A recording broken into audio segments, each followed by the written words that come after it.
winners. Hi, my name's Victoria. I won the Spring Great British giveaway. So the day we got the money in our bank account, everything just felt just a lot nicer. We went out for dinner, just enter.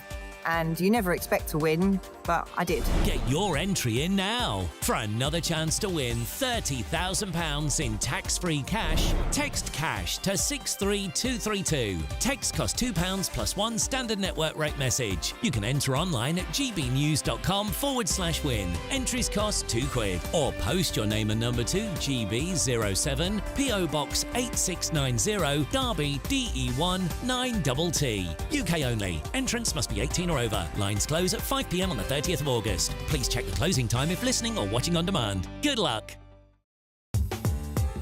I'm Christopher Hope. From pop stars to politicians, I'll interview anybody in a pub who's got a political opinion. Join me every Friday on Spotify, Apple Podcasts, YouTube or gbnews.com, or wherever you get your podcasts.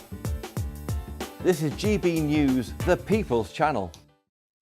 Join me, Neil Oliver, every Sunday night at 6 p.m. on GB News. And if an hour is not nearly enough for you, go to gbnews.com for special extended episodes online every Friday at 9 p.m, where we can truly get into the nitty-gritty of what's going on. GB News, Britain's news channel. Every Saturday, 10 till 12, we'll bring you all of the news that you need to know. We'll also remind you that there is so much to smile about. It's my favourite time of the week. I get to relax, enjoy some light-hearted stories, and let Ellie teach me about fashion too. That's Saturday Morning Live, every Saturday, 10 till 12. Only on GB News, Britain's news channel.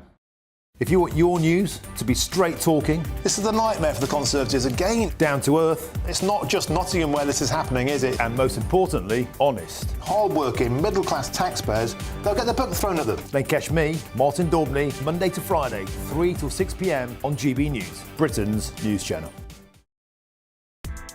Join me, Nana Akweer, for an informative, interactive news programme with a difference. It's fun. It's true. You're not wrong. No one will be cancelled. Lovely. Join me from 3 p.m. every weekend, only on GB News, Britain's news channel. We're proud to be GB News, the People's Channel. And as you know, we always love to hear your views. Now, there's a new way of getting in touch with us at gbnews.com/your say. By commenting, you can be part of a live conversation and join our GB News community. You can even talk to me, Bev Turner, or any of the members of the GB News family.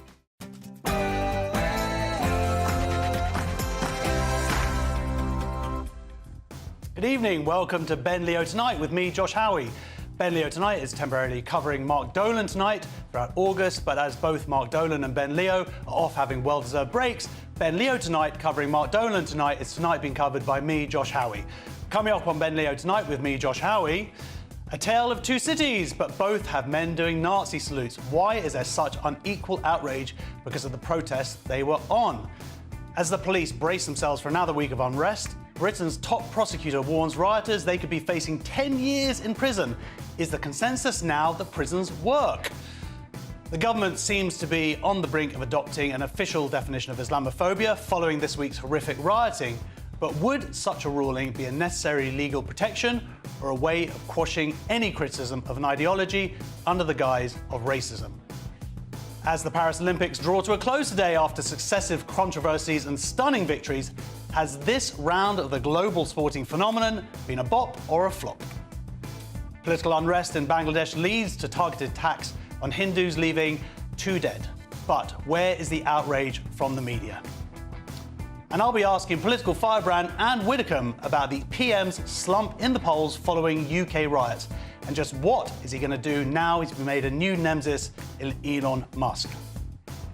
Strap yourselves in, Britain. Let's do this.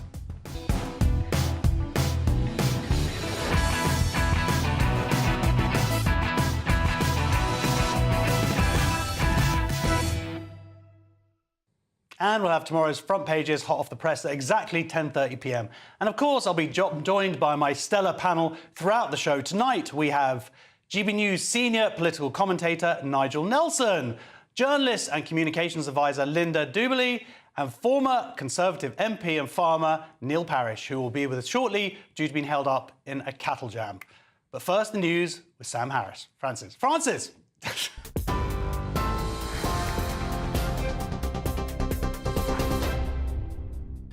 Very good evening to you. I am indeed Sam Francis, and the top stories from the newsroom tonight at just after 9 o'clock. Well, congratulations are pouring in for Team GB as the Paris Olympics come to a close. The King has called the team an inspiration, while the Princess and Prince of Wales led a star-studded video message thanking the athletes. Take a listen. Greetings, loved ones. From all of us watching at home, congratulations to Team GB. Well done on all you've achieved. You've been an inspiration to us all. Well, Great Britain have secured 65 medals in the Games, their second best haul ever at an overseas Olympics, but fell to 7th in the medal table, their lowest since Athens of 2004. And while traditional sports like athletics and cycling delivered new disciplines like skateboarding and sport climbing also shone. You can see their scenes from Paris at that closing ceremony just outside the stadium there as hundreds and thousands gather. As Team GB look ahead, though, to Los Angeles 2028, preparations are already underway at Stanford University. In other news tonight, hundreds have gathered in Southport for the funeral of 9-year-old Alice da Silva Aguirre, a victim of the mass stabbing at a dance class in Southport 2 weeks ago. Alice's parents, Sergio and Alexandra, were joined by family and friends and local officials, including Merseyside police officers. As you can see there on your screens, a horse-drawn carriage with her white coffin arrived to applause from the crowds as pink ribbons and balloons lined the streets. The service, attended by hundreds inside and more watching on from outside, celebrated Alice's life, with her parents remembering her as their perfect dream child. Meanwhile, the Justice Minister says the fallout from the recent riots triggered by that Southport stabbing is going to be felt, she says, for years. Shabana Mahmood says it will hold back the Labour government's efforts to fix the justice system, which was already facing a massive backlog of court cases and dwindling space in prisons. It comes as today a 15-year-old boy has become the first child to be convicted for his part in violent disorder in Sunderland.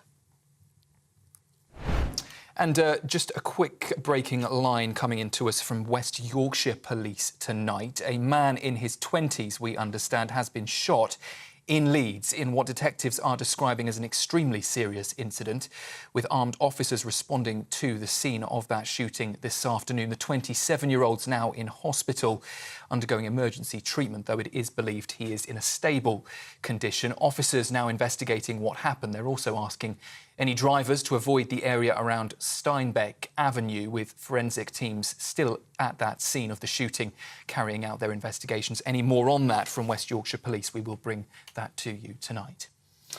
In other news, the Housing Secretary has dropped Conservative plans to prevent recently arrived migrants from applying for a council house in England. The previous government had planned to introduce a UK connection test, which would have restricted social housing to those who had been a resident in the UK for the last 10 years. But Angela Rayner has scrapped that plan and vows to ramp up the provision of new social homes as part of a wider planning reform to boost house building. And it comes as almost 1.3 million households are still on local authority waiting lists for social housing. Turning to Ukraine, and President Zelensky has for the first time today acknowledged that his country is conducting a military offensive inside Russia's western Kursk region. The operation, which began 5 days ago, has taken Russia by surprise and prompted massive evacuations across both sides of the border. Well, Ukraine says it has destroyed more than 50 Russian drones during an overnight strike. And earlier today, military analyst Sean Bell told us that there are 3 main reasons for the offensive. Ukraine's got a very long border with Russia. Undoubtedly, it'll put Russia on the back foot. Secondly, is to demonstrate that Russia is not in control in this conflict at the moment, that actually there are 2 sides here. And thirdly, just imagine the morale for Ukrainian fighters that are actually starting to take the fight into Russia. Now, I spoke to a Ukrainian the other day who said they wanted to see a Ukrainian flag planted in Moscow. And finally, if you've been craving some warmer weather, well, you're in luck. The UK could see its hottest day of the year on Monday, with temperatures possibly reaching up to 35 degrees Celsius, with the most intense conditions expected in central England. Cooler weather, though, is expected to arrive later in the week, bringing temperatures back to a more comfortable level. Meanwhile, further north, the Met Office has issued a yellow weather warning for thunderstorms tomorrow in Northern Ireland, in Scotland and Northern England. There could be flash flooding and severe travel disruptions. Those are the latest headlines from the GB newsroom for now. I'm Sam Francis, back with you just after 10 o'clock. For the very latest GB News direct to your smartphone, sign up to News Alerts by scanning the QR code or go to gbnews.com/alerts.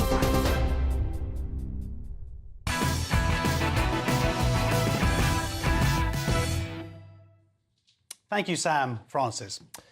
For the peripheral observer, the madness of the past week in the UK might be summed up by a singular image: a group of white men in Leicester doing a Hitler salute. But for me, it's the image of a person of colour making it the exact same gesture in London that is far more illuminating. In fact, it's the different reactions, both listed across the political spectrum, that get us tantalisingly close to understanding how we've arrived at this grim moment. The first photo is a continuation of a theme embedded in public consciousness since the 1970s. He is the bad man, the bogeyman, the far-right neo-Nazi. You'll get no dissent from me there. Then the second comes along to complicate the narrative.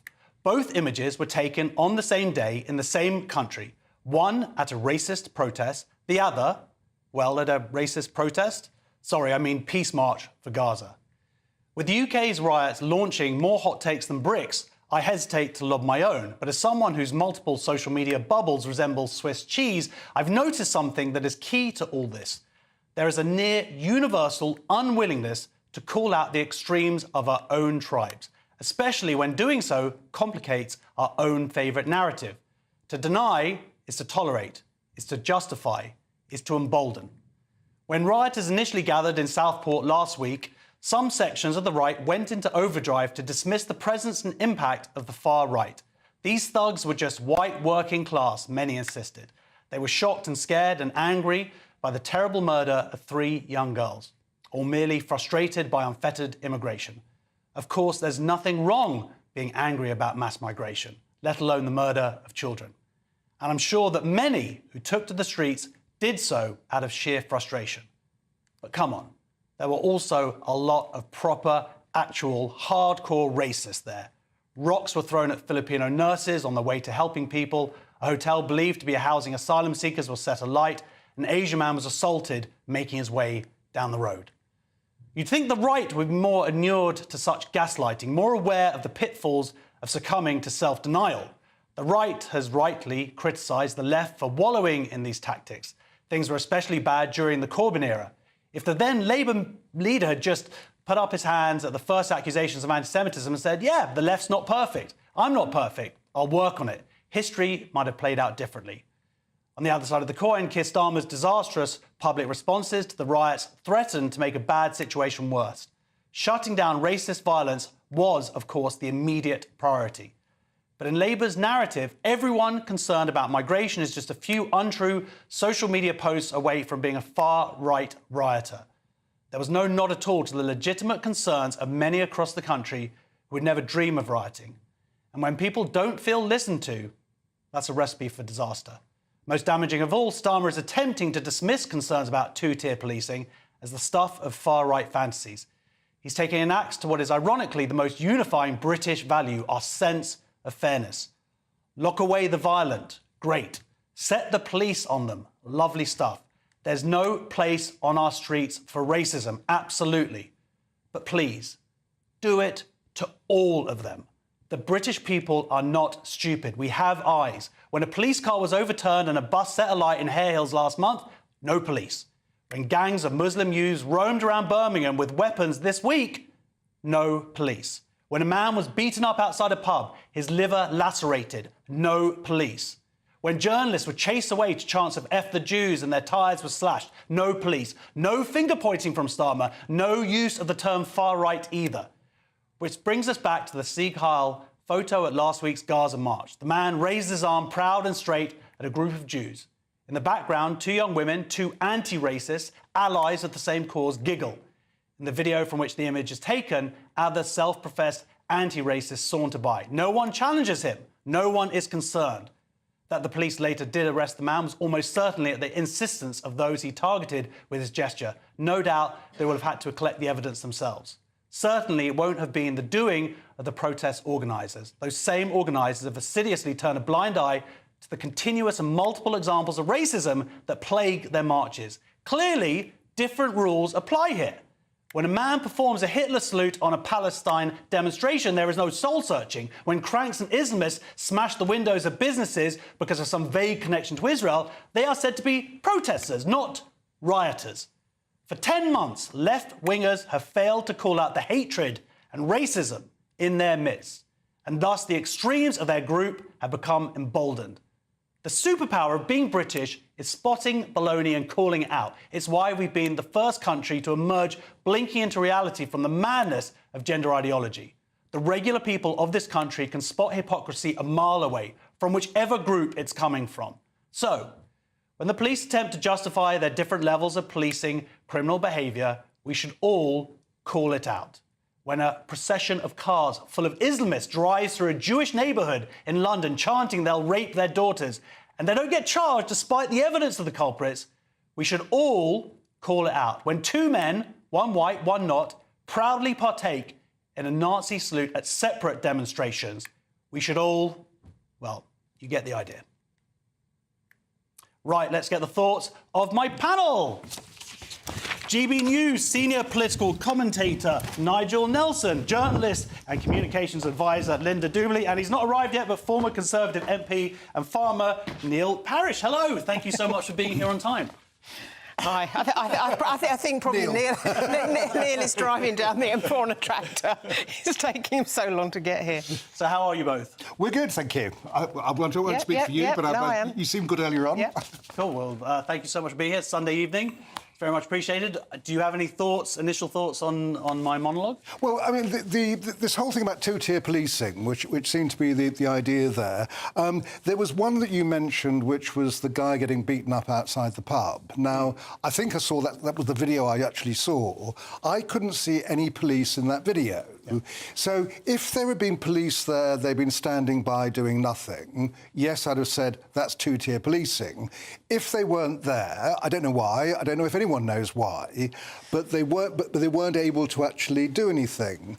And so when it comes to the demonstrations, the pro-Palestinian marches, I think that the police have to work out, with 300,000 people marching, what they're not going to do is to put public safety at risk. Now, I've covered loads of demonstrations, and some of them have turned into a riot in an instant. It's a bit like a pub brawl. They come out of nowhere, and so the police have to be very careful that what they do is not to actually rage things up.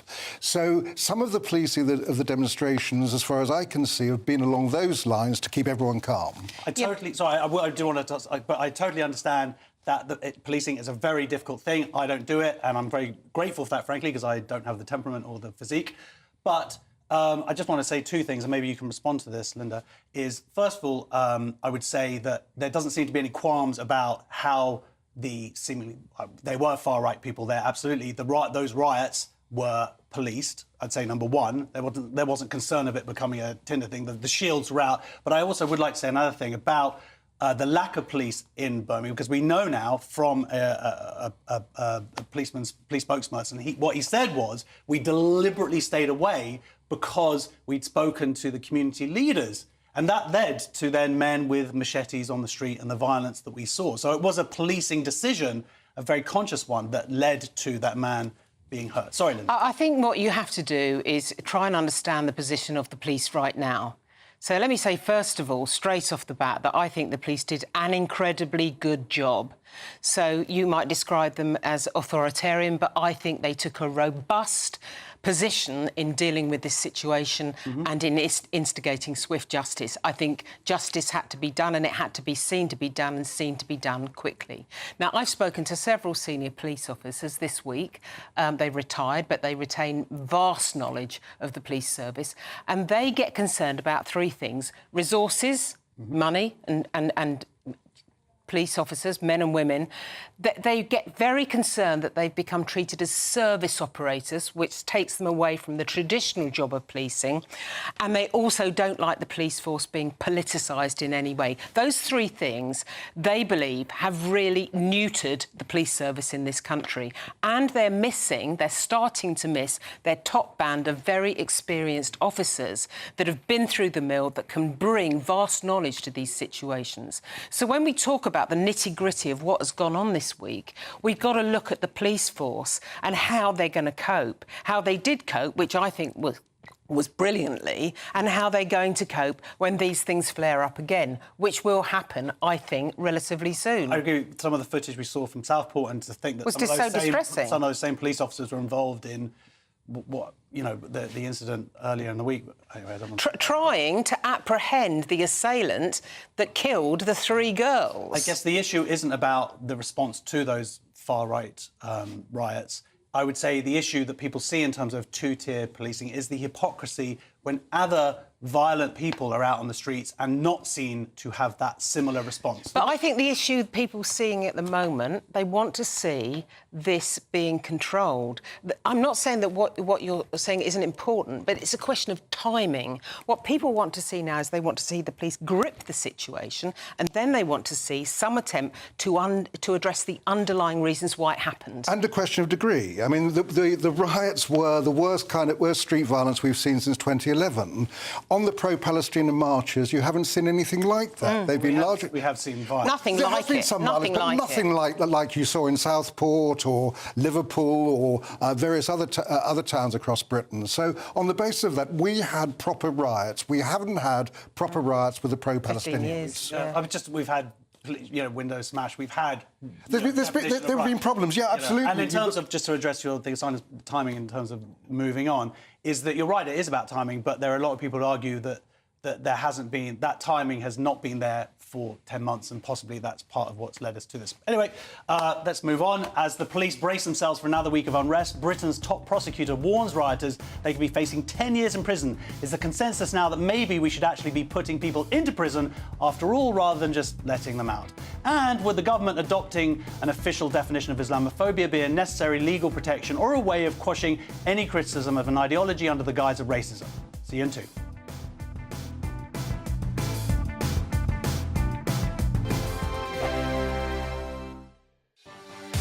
Martin Daubney, weekdays from 3 p.m. A lot of people will be saying 22%, inflation's 2%. This is inflation busting. It's a massive pay rise with £2.7 trillion in national debt and rising. This costs £1 billion a year, £5 billion over the term of the Labour government. Why on earth do junior doctors deserve it? Junior doctors have been overworked and underpaid for many years now. And in the UK, good health in our population is the bedrock for getting the UK economy growing again back to its best. So we need an NHS that's able to deliver elective care for our parents, operations, A&E service when our children need it. And that means we need doctors in our hospitals, paid fairly, motivated to be there, rather than leaving for Australia, which many of my colleagues have been doing throughout the year that I've been working. So I think we need to invest in our health service. This is a crucial first step to do so. What about the notion that a lot of people are saying, wow, hey presto, as if by magic, this has been resolved 5 minutes into a Labour term. Is there a political element to this? Were the junior doctors and the unions simply unprepared to negotiate with the Conservatives, and as soon as Labour get in, wallop, it's a done deal? I think there were really genuine frustrations felt by junior doctors over recent years, exhaustion off the back of COVID and previously, but also the sense that pay wasn't keeping up with cost of living. And this is the first pay deal that listens to those concerns seriously, that embeds a pay rise that considers that, but also that talks about other concerns. So rotational training around the country that took where people live out of their control, sending people off to Plymouth with a few weeks' notice. I think that this deal puts staff wellbeing first and therefore puts our patients' wellbeing first as well. GB News, the People's Channel. Good afternoon, Britain. Your lunchtime update on the stories that matter across the UK. From breaking news and insightful analysis, inspiring stories and lively debates. Are you comparing yourself to a former Prime Minister? Which is it? Stay informed, stay updated, stay entertained. I just don't know how anyone would not want to be there. Every weekday from midday. We are Good Afternoon Britain, only on GB News. Britain's news channel. Welcome to State of the Nation, daily plunge into the stories shaping our country. I'm Jacob Rees-Mogg, and Monday to Thursday we bring you the insights, the facts, the truth, about how our country is being governed. Because what happens in Downing Street matters down your street. Tune in to State of the Nation every Monday to Thursday, 8 to 9 o'clock. Only on GB News, the People's Channel, Britain's news channel.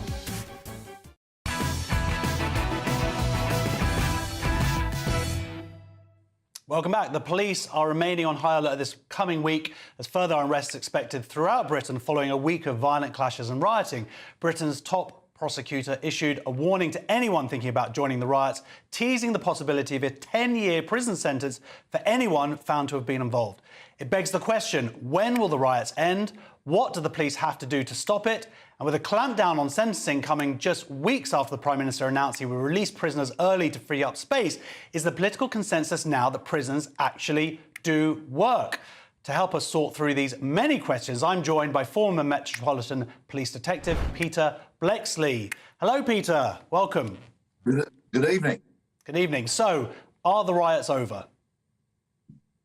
Well, we've had a few nights consecutively now of largely peace and quiet, so I think that's to be welcomed.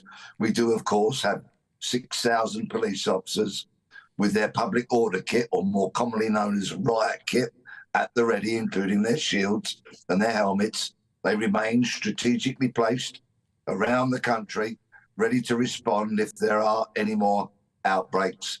And I think it's fair to say that for the time being, the disquiet is largely off the streets.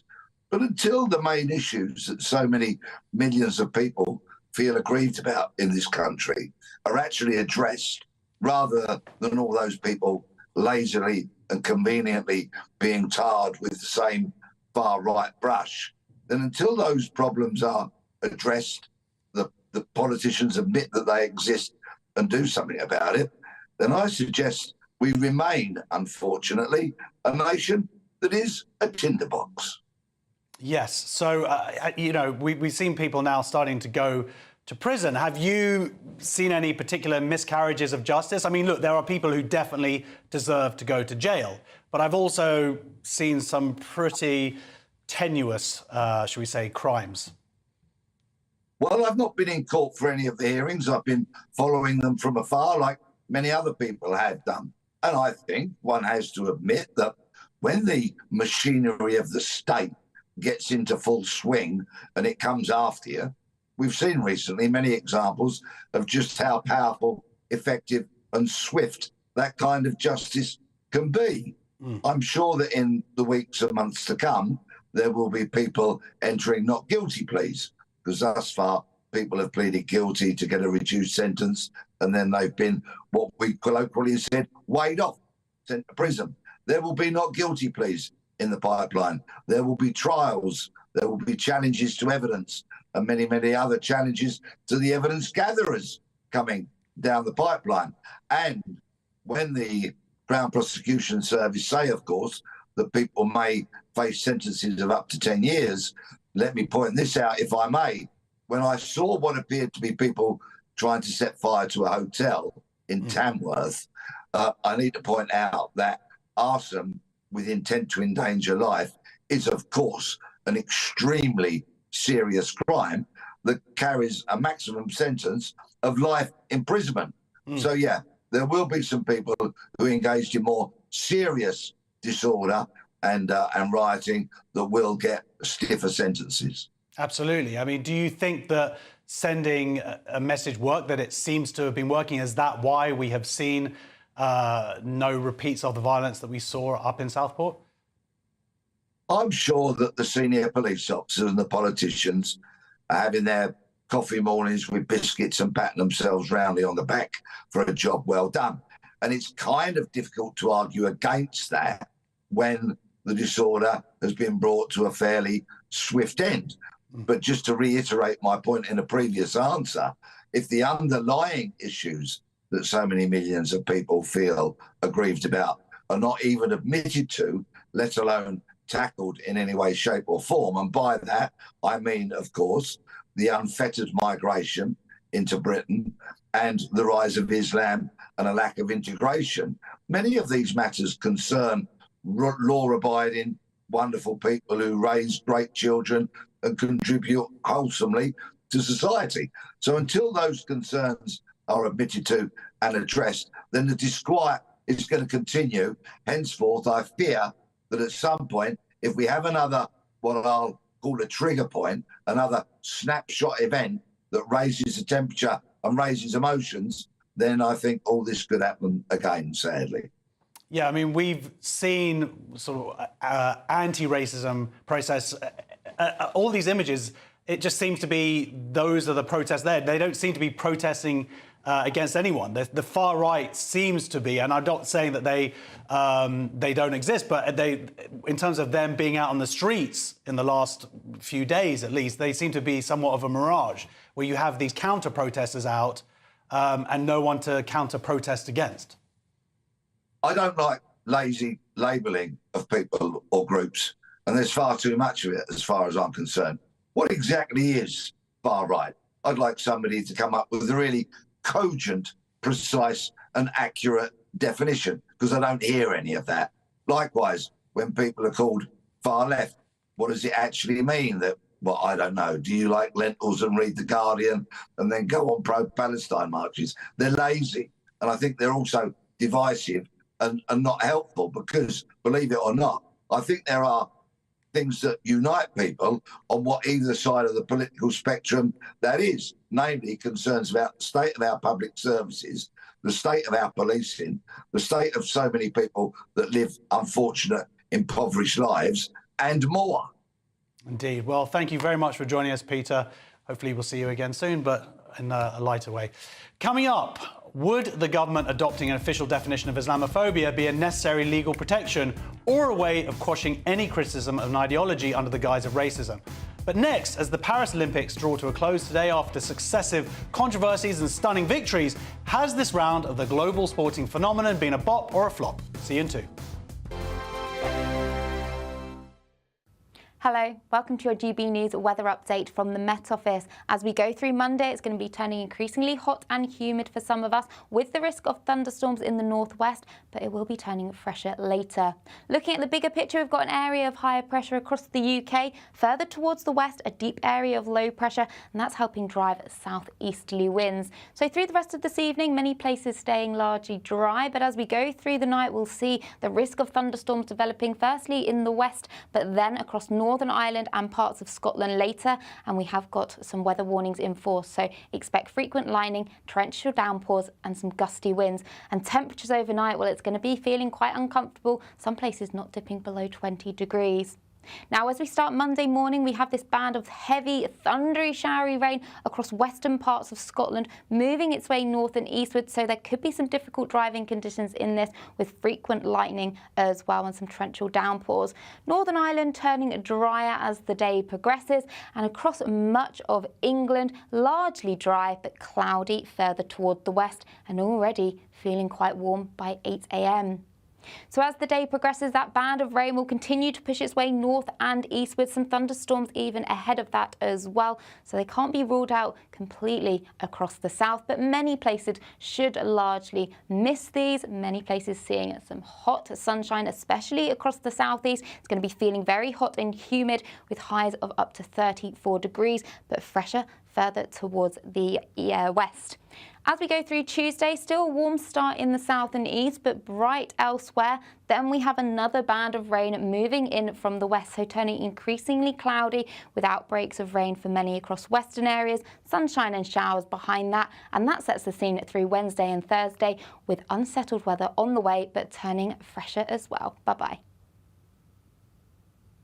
Join me, Camilla Tominey, for a frank and honest discussion with those in power that cuts through the spin and gets to the heart of the issues shaping our nation.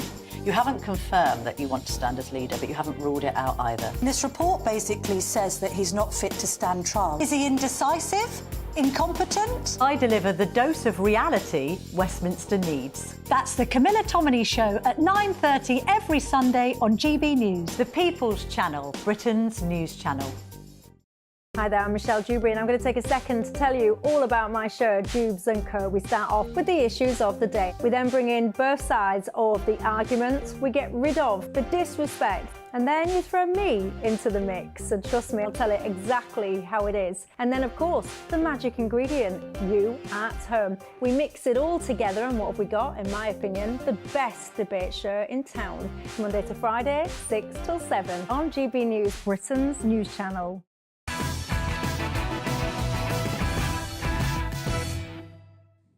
Welcome back. Now Paris has hosted the Olympics and their opening ceremony started with the mockery of the Last Supper. Team GB won a few medals, more than the last Olympics, so congratulations to them. And then two athletes who were banned from competing previously for having male chromosomes were allowed to beat up women and win gold for their efforts. So have the Olympics been a success or a failure? Let's go to my panel, GB News senior political commentator Nigel Nelson and journalist and communications advisor Linda Dewberry. OK, I mean, have you been watching much of the Olympics, guys? I've been watching bits of it. Every so often it gets very annoying. The BBC hadn't watched basketball for years, and the BBC suddenly cut away at the last 30 seconds of a match I was rather enjoying. OK. So there have been irritations there. But yeah, and some of the stuff, there are so many different sports coming in now that I didn't know were Olympic sports. But quite fun. I mean, the skateboarder, I think, that 51, pretty good to be able to do that. So, yeah, I've been tuning in and out. And here's a plug for my daughter's school, Surbiton High School.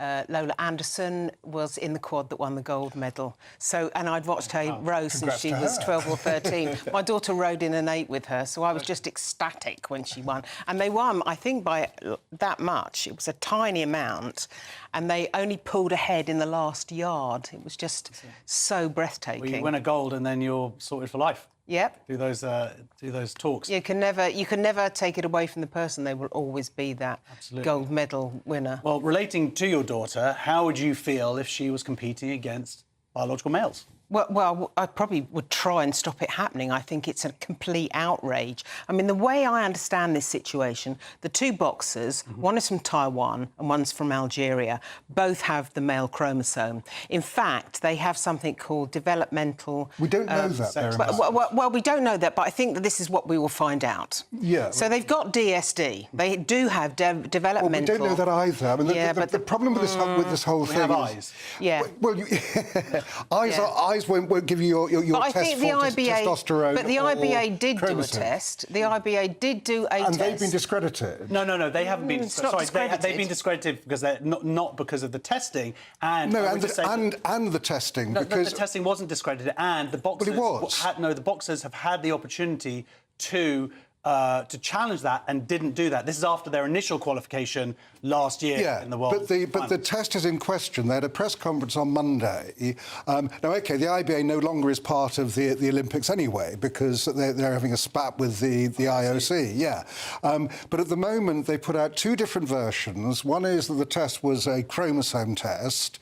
The other is it was a testosterone test. They haven't explained how the tests were done, what kind of procedures went on. And the labs that they went to were for anti-doping, not for testing either. That is true. It wasn't a specialist laboratory. But let me say this. I think it's going to come down that we discovered that these two women, I'm going to put money on it now, do have developmental sexual disorder. And they do have a particular strand of this, which is called 5ARD, which means that to all intents and purposes, they were born looking like little girls, but they had male testes inside them. Now, that goes for these two and a very famous athlete called... I always get her... Caster Semenya. Yeah. So and in 800-yard races, it's important because Caster Semenya could run miles faster. Well, so much faster than women because they've been through male puberty. Their muscles are more dense, their bones are more dense. Everything happens because they have those male testes inside them to put them ahead of women. In the 800 metres, I'll just say this very quickly, males are between 10 and 12% ahead of females. In boxing, it's 162% ahead of females. In terms of punch power? In terms of punching power. I mean, it's asking for trouble. But we're making the assumption they are men, and... So I think we're going to find out they've got X chromosomes. OK, how about this then? If it's uncovered, when it is confirmed that they do have this DSN, and they are biological males, what then? Should they have competed? Should they have their gold medals taken away? If it turns out that they were biological males, yes, you're right, they should, because that's what happened at the World Championships and the IBA did exactly that.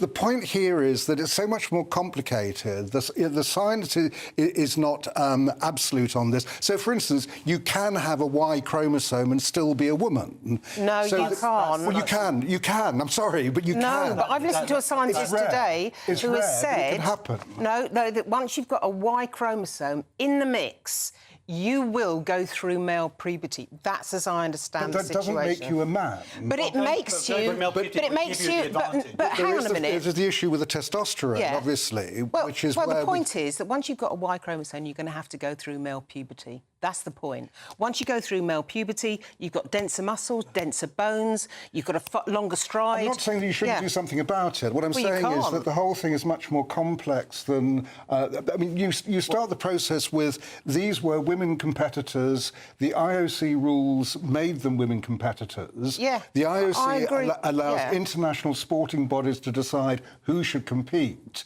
So you turn upside down the whole Olympic system. I think you have to when it's a matter of life and death. If you want the IOC death to be making those kind of judgments. Yeah. And then when you get that far, what judgment do you come to? If these are women, they should be allowed to compete in women's events. If they don't have a Y chromosome. Well, no. I'm sorry. Again, because it's so complicated, the Y chromosome isn't the be-all and end-all of everything. I don't believe it is complicated. And you say that the tests are complicated. The reality is they're not. It's a very simple cheek swab that has existed for a long time that the IOC used to carry out and no longer do. It's a very simple thing for them to establish whether these people Nigel, you know me. But not you know me. I would say always you prove something's an allegation, we've got to go through this. But I've become increasingly angry as the days have worn on about this, just because of the danger these women are in. Now, OK, if there's controversy, put a pause and start investigating and get on top of it before some woman is slapped in the face and dies. No, I mean, I agree with that it may well be, if these tests were carried out properly and the findings were, as both of you are suggesting now, they should not have competed. I agree. I understand that. It seems like the failure, and I think we can all agree on this, is with the IOC for not carrying out these tests. That's what Sharon Davis says. Not for not carrying them out, but from now on they would have to change their rules. I mean, the other alternative had been, after the International Boxing Association parted company with the IOC, not have boxing in the Olympics at all. That was one option that the Olympics were faced with, and they weren't going to do it in 2028. Yeah, well, let's move on to a slightly lighter issue. It's getting heated here. It's actually going to be a little boxing fight here. I'm a biological man, I'm afraid. I mentioned this in the break. Now, I understand you haven't seen the breakdancer. No, the looking forward to Australian female dancer. We have the clip. This is my favourite part of the Olympics. Let's see her in action. Across.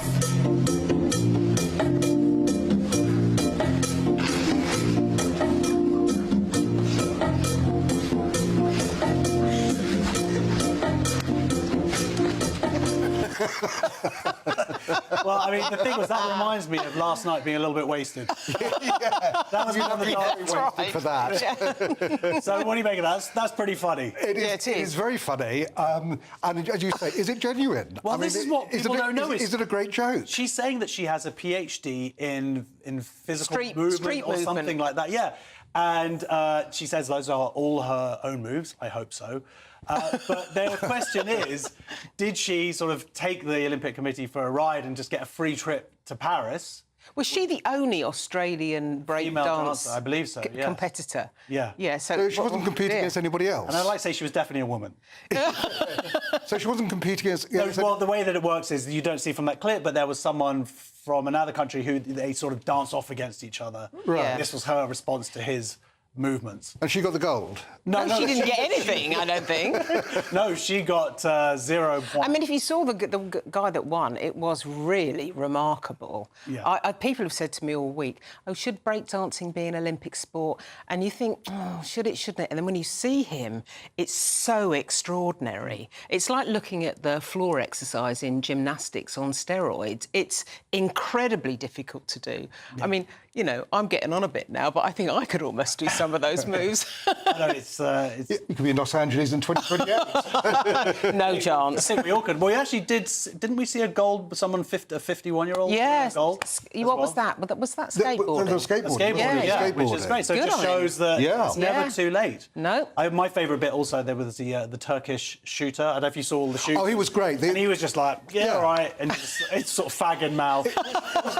He was like someone who just walked out of the pub with a gun and thought, that's it. I'll go and do that now. That's fine. That's Isn't easy. there an American golfer who's been criticised for smoking on the course? She goes around with a cigarette in her mouth and sort of hands it out. Did you see? I haven't seen that one, no.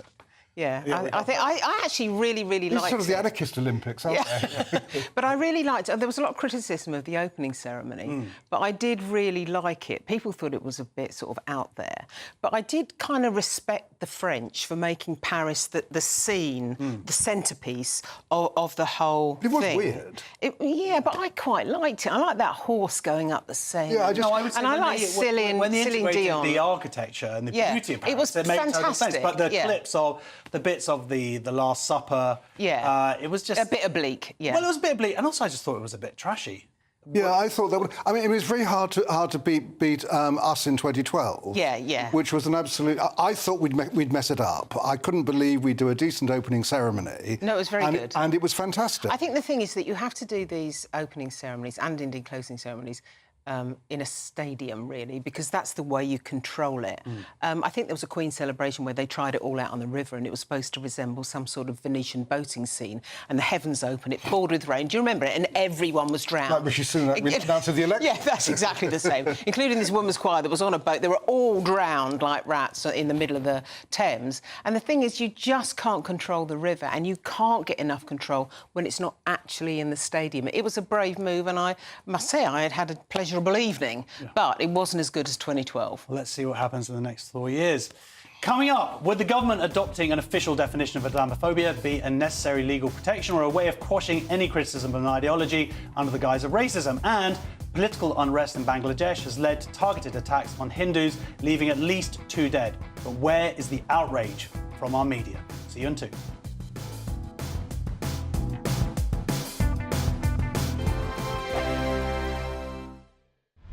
This is GB News, Britain's news channel. Esther, can we talk about Andy Murray? Because Andy Murray has retired, which is great news. And in the papers today, his lovely wife, Kim, said, this is good, I'm glad he's retired, because he can do some childcare now and a bit of housework.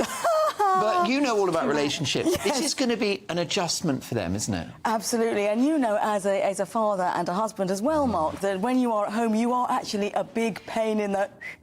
Because you are kind of wired and you want to be doing stuff. And Andy Murray's like goal-driven. Can you imagine? He's going to be like, I'm going to make chili con carne. I'm going to make chili like this and this. And, you know, he's going to be like so focused and he's going to have so much energy. I would be terrified to live in the same house as Andy Murray. I know he kind of comes across as quite laid back, you know. He's a bit of a Sean Connery. But actually, these people are driven, and that's not going to stop just because he's retired, right? OK, when you've got a driven parent and the parent is at home, they're a nightmare. Yeah. So he needs to be seriously occupied. We've got to think of some hobbies. Isn't it Kim's turn? To have her career? For her to be the most important person in the house. I think she's quite into her art and painting and things like that. So isn't it time for him to stay at home, you know, feed the kids and all that, empty the dishwasher, and let her career be the most important? Although I doubt he'll do that. He'll have so much other stuff to do. Punditry. Maybe he'll join his mum. She has a tennis academy. Actually, I remember there's a documentary about both of them have a hotel in Scotland. Actually, I think they're co-run and I think they refurbished it. Yeah. To be fair, you know, Kim, you know, not just the hotel, but I'm sure she'll have other business ventures. You're right. I think it's the right thing to do. Clearly, you know, Andy Murray has had to be out the house. You know, probably she's had to look after the kids. I think anyone that's at the top of their game when they retire, I think the only fair thing to do is to, as you say, maybe take a step back and support your wife. GB News, the People's Channel. I'm Patrick Christie's. Every weeknight from 9, I bring you 2 hours of unmissable, explosive debate and headline-grabbing interviews. What impact has that had? We got death threats and the bomb threats on. As time passes, She could have said Storm. You made my argument for me. My guest and I tackle the issues that really matter with a sharp take on every story. Went everywhere. something practical could be done. Or I can become something different. Patrick Christie's tonight from 9 p.m. only on GB News, Britain's news channel. Are the newspapers getting you down? My wife didn't divorce me that month. Struggling to separate the wheat from the chaff? I know that it's a bit of a circus at the best of times. Well, don't worry. Headliners has got you covered. We'll take the burden of reading the day's news, and if we get depressed, who cares? It's an occupational hazard, frankly. That's Headliners on GB News from 11 p.m. till midnight, and the following morning, 5 till 6 a.m. on GB News, the comedy channel. Nah, just kidding. Britain's news channel.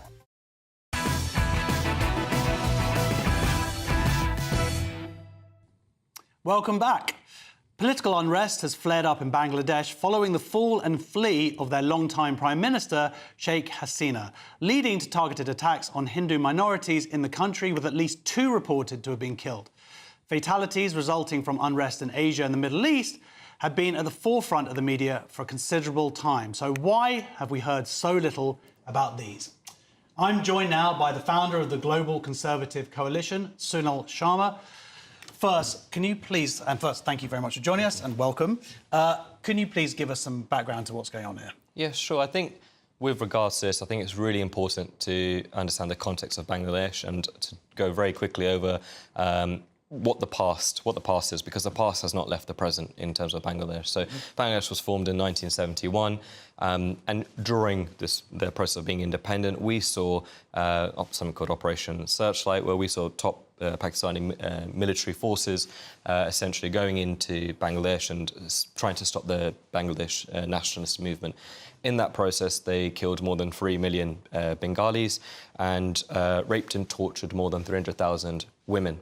They were all largely of Hindus, Hindu descent, Hindu religion, and that was widely condemned across international commissions who looked at that as an example of an operation looking to either exterminate or forcefully move all minorities essentially out of Bangladesh. And that's something that they were reasonably successful in the sense of the Hindu population since 1971 has drastically decreased. It was around 28% at the time of independence. Today it's 8%. Christians, Buddhists were around 2%. They're now less than 1%. So again, the operation was largely successful in what they tried to achieve. But this is something, as I say, it's been going on for more than 50 years. Obviously, we will talk more about this in terms of this context, in terms of how it's flared up. But there is a reoccurring theme here, and I think the reason why we're not hearing much about this on the news is simply we cannot criticise Bangladesh or countries like Bangladesh or Pakistan. And the reason is they've become extremely effective in terms of their counter-attacking methods, whether it's intimidation in terms of violence or playing this sort of oppressed victim. And I think with those two options, it's very difficult for media outlets to have the confidence to report on these sort of things. The times that they will report on Bangladesh and Pakistan is when they are the victim. And very rarely will they be able to have the courage to call stuff out like this. And I think what makes it even worse in terms of the West, a lot of the liberals, is when I say we, I mean the liberals, they look to almost protect victims, and they become the protector of these communities. And so, unfortunately, that means whether it's Hindus, Christians, Jews, Buddhists, they will not be in that category.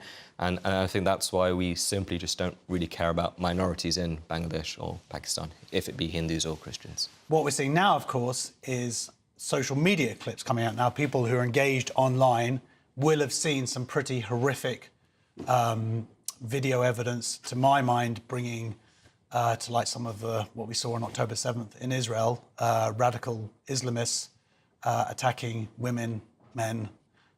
It's horrible stuff. Yeah, I mean, the beauty and power of social media. One that I know there's been a lot of talk about it in this week in terms of its negativity, but this is one of the brilliant things about it, and I think why we're talking about it today is probably because of social media. And it's something that, you know, I know what's happened with Sheikh Hasina, the Prime Minister, having to flee the country, and, you know, lots of talks about her quota system, that she tried to reenact a policy. But the harsh reality is this has been going on for a considerable amount of time. It's been ignored. It's really unfortunate and sad that it's got to this stage and it's got so violent and it's got so... people are dying. But I think it's brilliant that we're actually raising attention on it. I think it's amazing. I mean, GB News has the courage to talk about it as well, because a lot of channels simply won't do it. It's not fashionable. It's not the socially trendy thing to do, to be attacking a country like Bangladesh and what's going on there and countries like that. Has there been any response from the international community? Little to none, but that's not unsurprising. You know, they during when we talked about when I talked earlier in 1971, when we saw the decline in the Hindu population and the Christian population, UN member states came out and said that they would reject calls of genocide it being occurred. Now, in hindsight, you could probably argue it was very close to genocide. So there hasn't been a widespread talk of it in the international community, but I think that's largely in some regard the Hindu community, Christian community needs to be a bit more vocal. I think they're fearful of going out there and publicly saying these sort of things because they know the counter-attack methodology is so strong within those groups that there is, I think, a bit of a fear to speak out against it. Well, this is it. I mean, the hypocrisy that we've seen, and you mentioned genocide there, and of course that's one of the main claims against Israel, who is fighting a war that it didn't start, and has the lowest civilian to terrorist ratio, casualty ratio. Yeah, that's called a genocide. But something here, or today you saw someone like Owen Jones, a left-wing cultural commentator, talking about pogroms in the UK, but not posting about what we're seeing with our own eyes, actual pogroms, actual ethnicities targeted, murdered because of their ethnic. It's just not the socially trendy thing to do, and I think that the reality is that your Owen Joneses, these liberal sort of people, their job is to go out there and protect victims, and what we now perceive as a victim is not necessarily the same definition you and I have of a victim. If you can show that you've been oppressed, if you can show that over a long period of time, that's the most important thing, rather than the hardcore facts. The facts are there, and they've been there for a long time in Bangladesh. We've chosen to ignore them. And very, very quickly, what can we do? Just, can we just talk about this, get this stuff out there? I think just talking about it, doing what you're doing is amazing, just raising awareness for it. I think it will only highlight some of the issues. We need the international community to stand up. I think Bangladesh being such close proximity to India, and India obviously being the largest population of Hindus, well, naturally that will be the sort of, if you like, safe haven for for that population. But I think raising more awareness about it and talking about it more is the only way it will help. Hopefully we'll start something. Thank you so much for coming in. Coming up, I'll be asking political firebrand Anne Widdecombe about the PM's slump in the polls following UK riots, and just what is he going to do now? He's made a new nemesis in Elon Musk. But next, would the government adopting official definition of Islamophobia be necessary legal protection or a way of quashing any criticism, including racism? See you after the weather. That warm feeling inside from Boxed Boilers, sponsors of weather on GB News. Hello, welcome to your GB News weather update from the Met Office. As we go through Monday, it's going to be turning increasingly hot and humid for some of us, with the risk of thunderstorms in the northwest, but it will be turning fresher later. Looking at the bigger picture, we've got an area of higher pressure across the UK. Further towards the west, a deep area of low pressure, and that's helping drive southeasterly winds. So through the rest of this evening, many places staying largely dry, but as we go through the night, we'll see the risk of thunderstorms developing firstly in the west, but then across Northern Ireland and parts of Scotland later, and we have got some weather warnings in force, so expect frequent lightning, torrential downpours and some gusty winds. And temperatures overnight, well, it's going to be feeling quite uncomfortable, some places not dipping below 20 degrees. Now, as we start Monday morning, we have this band of heavy, thundery, showery rain across western parts of Scotland, moving its way north and eastward, so there could be some difficult driving conditions in this, with frequent lightning as well and some torrential downpours. Northern Ireland turning drier as the day progresses, and across much of England, largely dry but cloudy further toward the west, and already feeling quite warm by 8 a.m. So as the day progresses, that band of rain will continue to push its way north and east, with some thunderstorms even ahead of that as well. So they can't be ruled out completely across the south, but many places should largely miss these. Many places seeing some hot sunshine, especially across the southeast. It's going to be feeling very hot and humid with highs of up to 34 degrees, but fresher further towards the west. As we go through Tuesday, still a warm start in the south and east, but bright elsewhere. Then we have another band of rain moving in from the west, so turning increasingly cloudy with outbreaks of rain for many across western areas, sunshine and showers behind that, and that sets the scene through Wednesday and Thursday with unsettled weather on the way, but turning fresher as well. Bye-bye. Looks like things are heating up. Boxed boilers, sponsors of weather on GB News.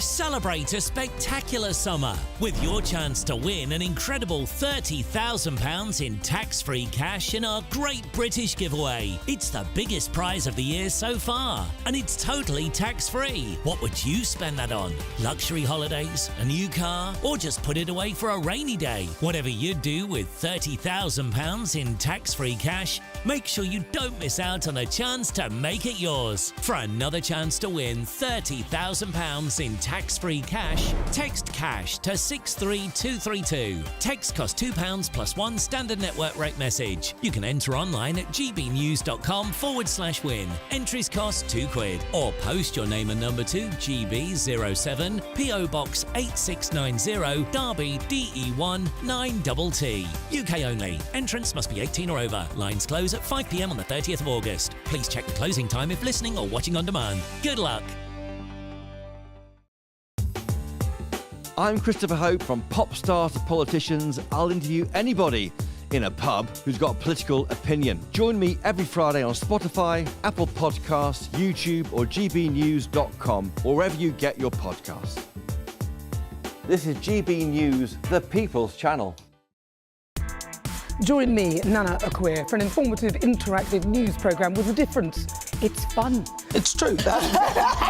You're not wrong. No one will be cancelled. Lovely. Join me from 3 p.m. every weekend, only on GB News, Britain's news channel.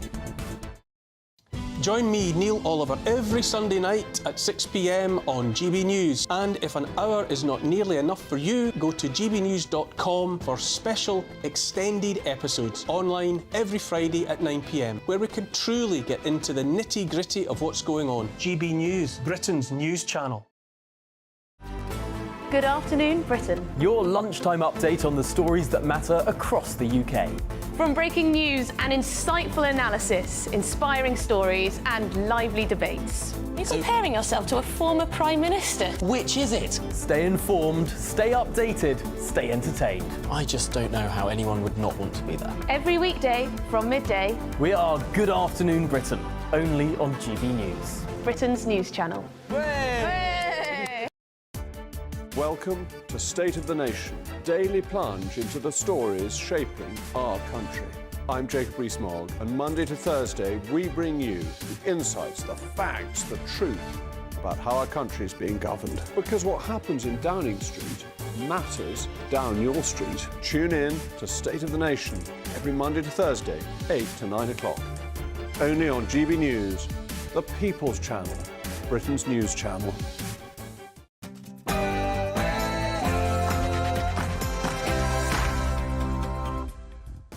Good evening. Welcome to Ben Leo Tonight with me, Josh Howie. The government seems to be on the brink of adopting an official definition of Islamophobia following this week's horrific rioting. But would such a ruling be a legal protection or a way of quashing any criticism of an ideology under the guise of race? And I'll be asking political firebrand Anne Widdecombe about the PM's slump in the polls following UK riots, and just what is he going to do now he's made a new nemesis in Elon Musk.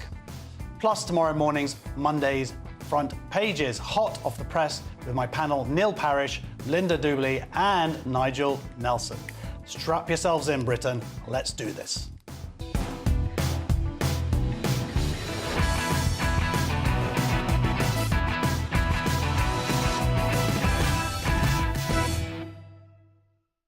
A busy hour to come. But first, the news with Sam Francis.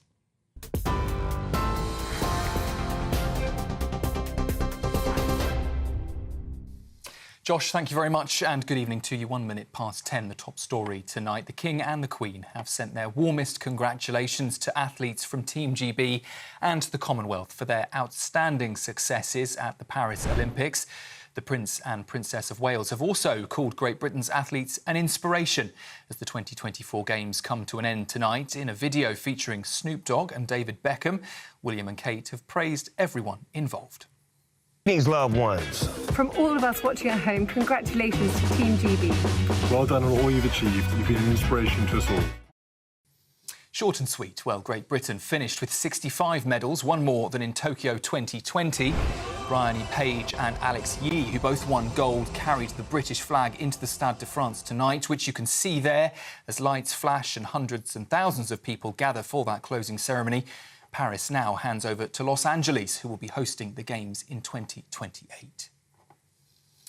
Just hours before tonight's closing ceremony, there was an unexpected security scare in Paris as a man was spotted climbing the Eiffel Tower. If you're watching on television, you can just about make out here that man, the shirtless climber, scaling the iconic landmark some 1,000 feet in the air. It prompted French police to evacuate the area. Some visitors were also briefly trapped on the second floor, but were safely escorted out shortly after. Here, hundreds of people have been attending the funeral of Alice da Silva Aguirre, one of 3 girls killed in an attack in Southport 2 weeks ago. 2 white horses wearing pink and white feathers carried her coffin in a carriage into the service at St Patrick's Church in the town. And during that service, a tribute to the 9-year-old from her parents was read out by her uncle.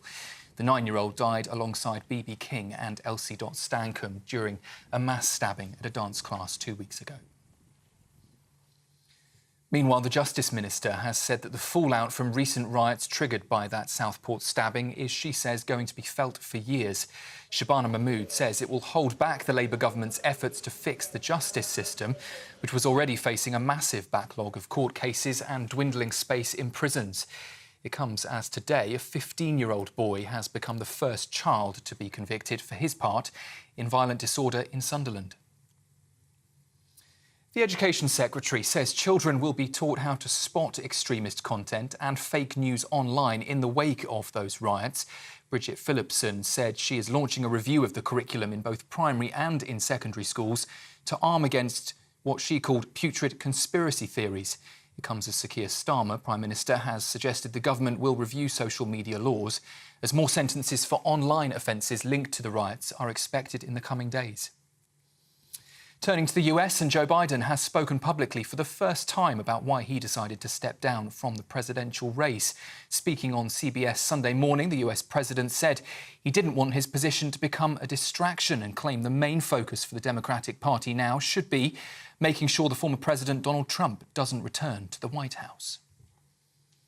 And finally, Banksy's latest artwork, a police box transformed into a fish tank with piranhas, has appeared near London's Old Bailey. It's the 7th animal-themed piece the elusive street artist has claimed so far this week, and it sparked a flurry of interest, quickly becoming a new attraction. But plastic barriers were swiftly put up by the City of London to protect the installation, preventing fans from posing inside. Authorities say they're exploring ways to preserve the artwork, and art experts say people will have to decide for themselves what they think it all represents. Those are the latest GB News headlines for now. I'm Sam Francis, your final update at 11 o'clock. For the very latest GB News direct to your smartphone, sign up to News Alerts by scanning the QR code or go to gbnews.com/alerts.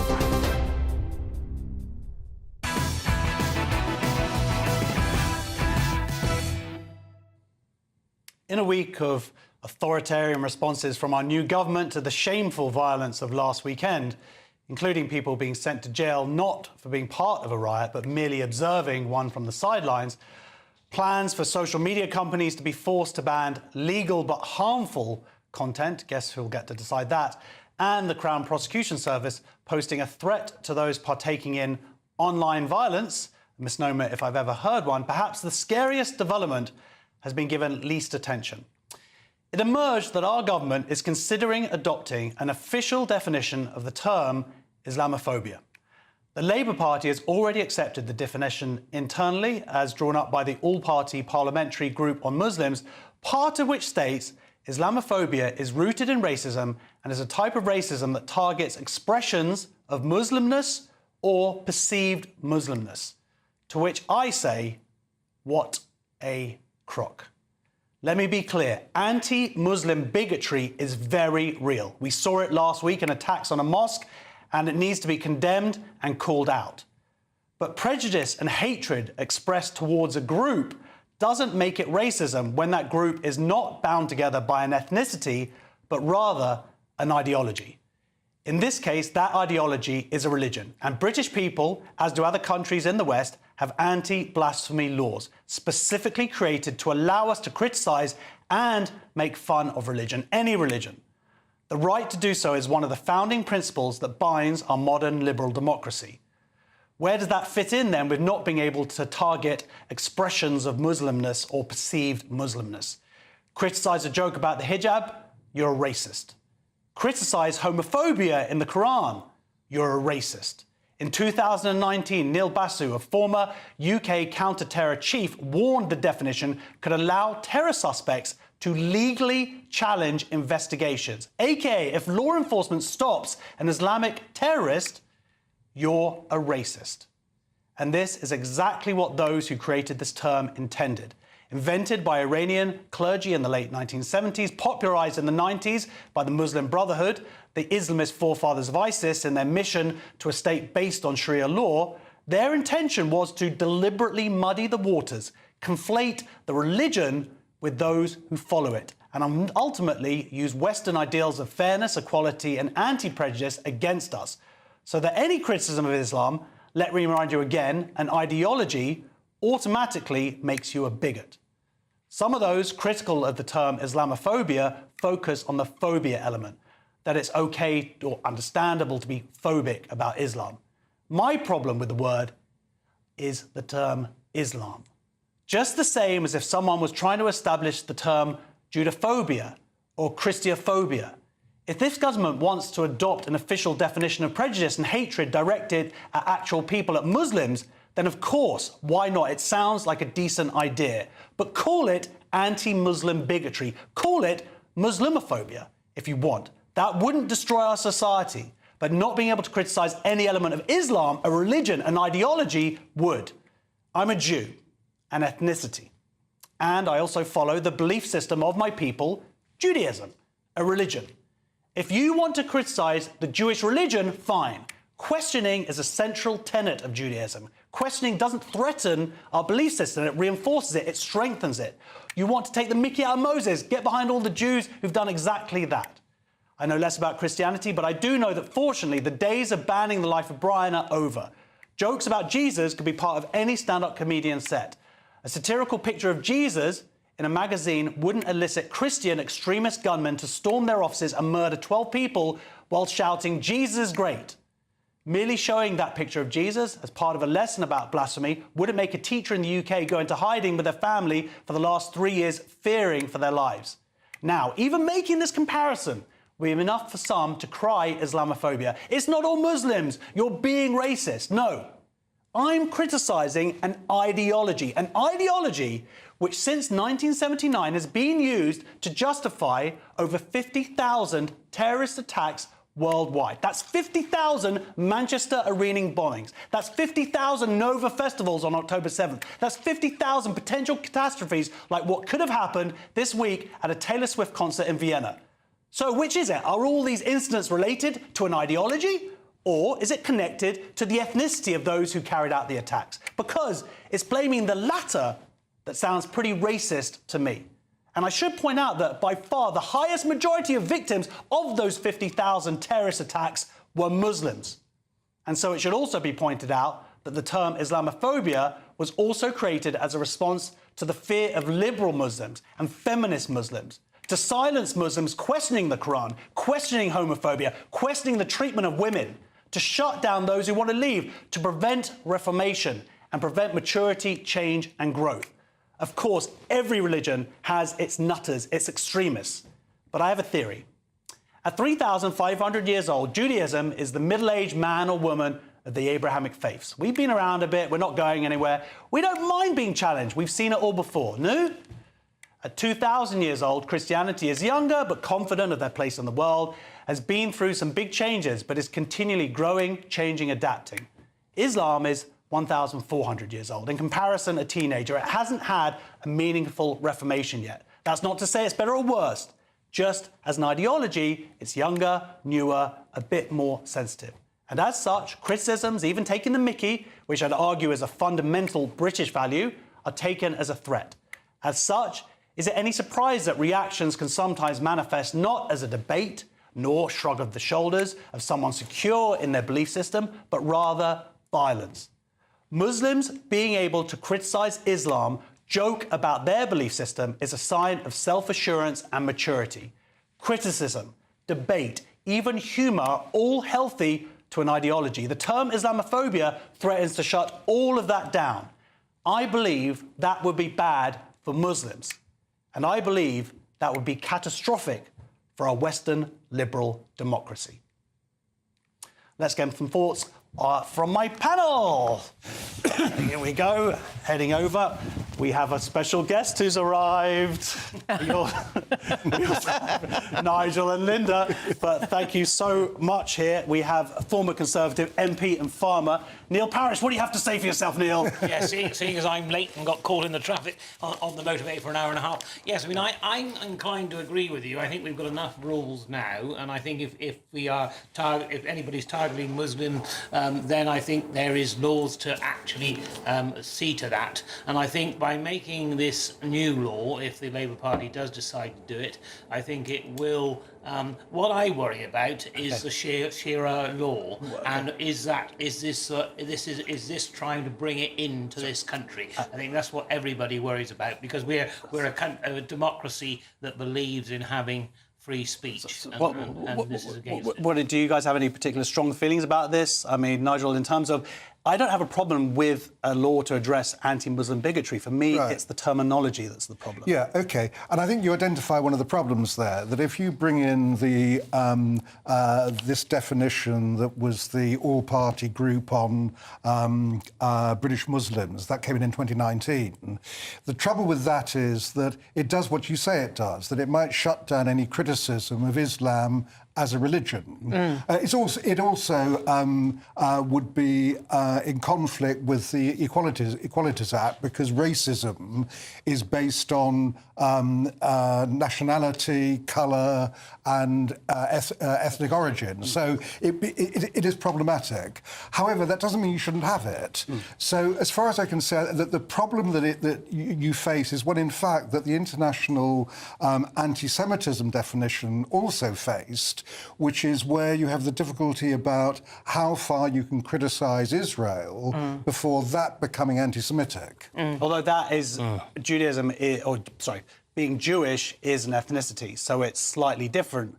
But it's important to remember that Islam is a religion practised by Muslims, and people get those definitions terribly mixed up. We need to concentrate on clarifying this situation, and I don't think bringing in this term is maybe helpful.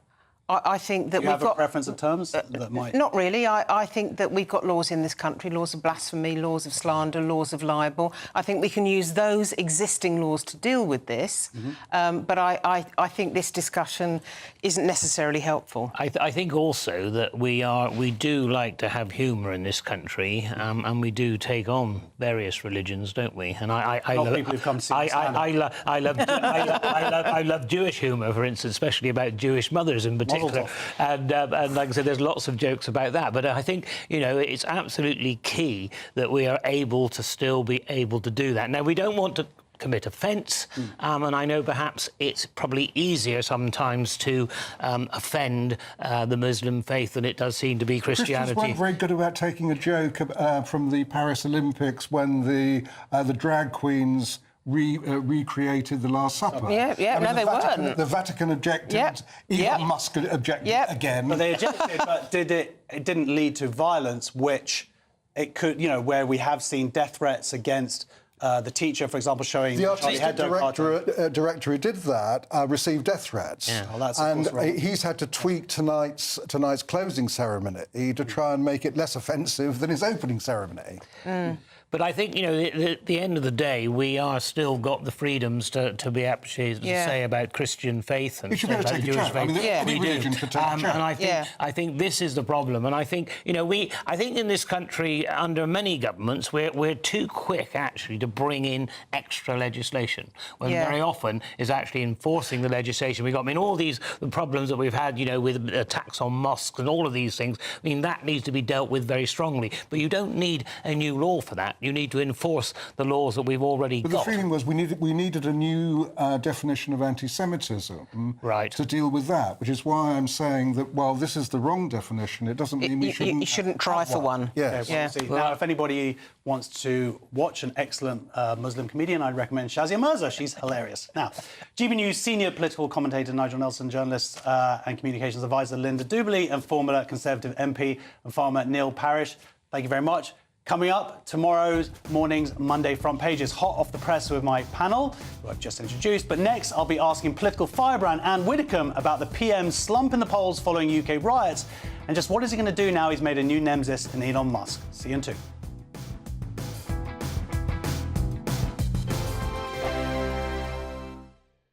If you want your news to be straight talking, this is a nightmare for the Conservatives again. Down to earth. It's not just Nottingham where this is happening, is it? And most importantly, honest. Hard-working, middle-class taxpayers, they'll get their book thrown at them. Then catch me, Martin Daubney, Monday to Friday, 3 till 6 p.m. on GB News, Britain's news channel. I'm Stephen Dixon, and thanks for joining us on GB News, Britain's news channel.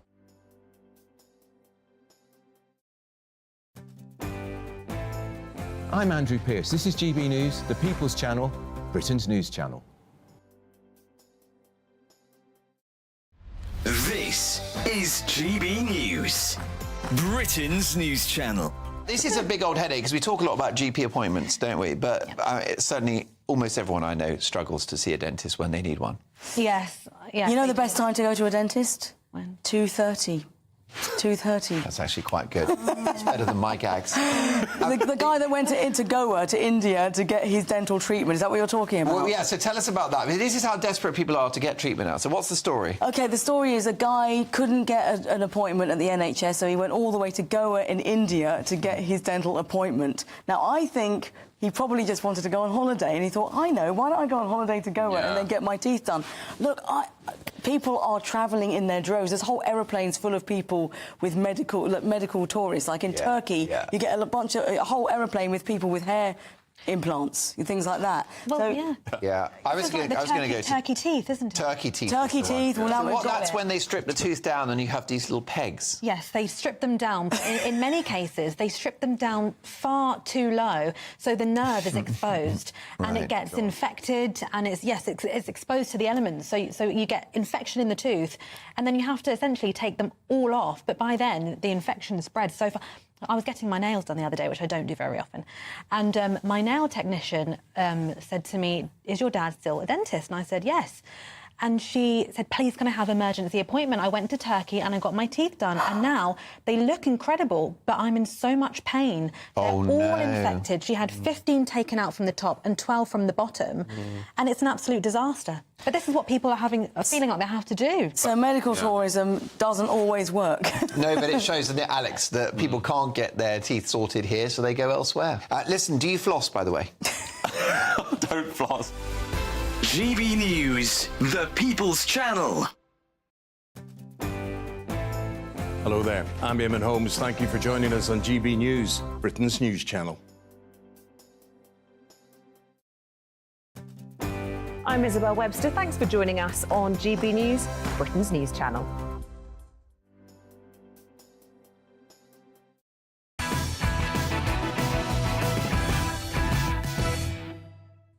Welcome back.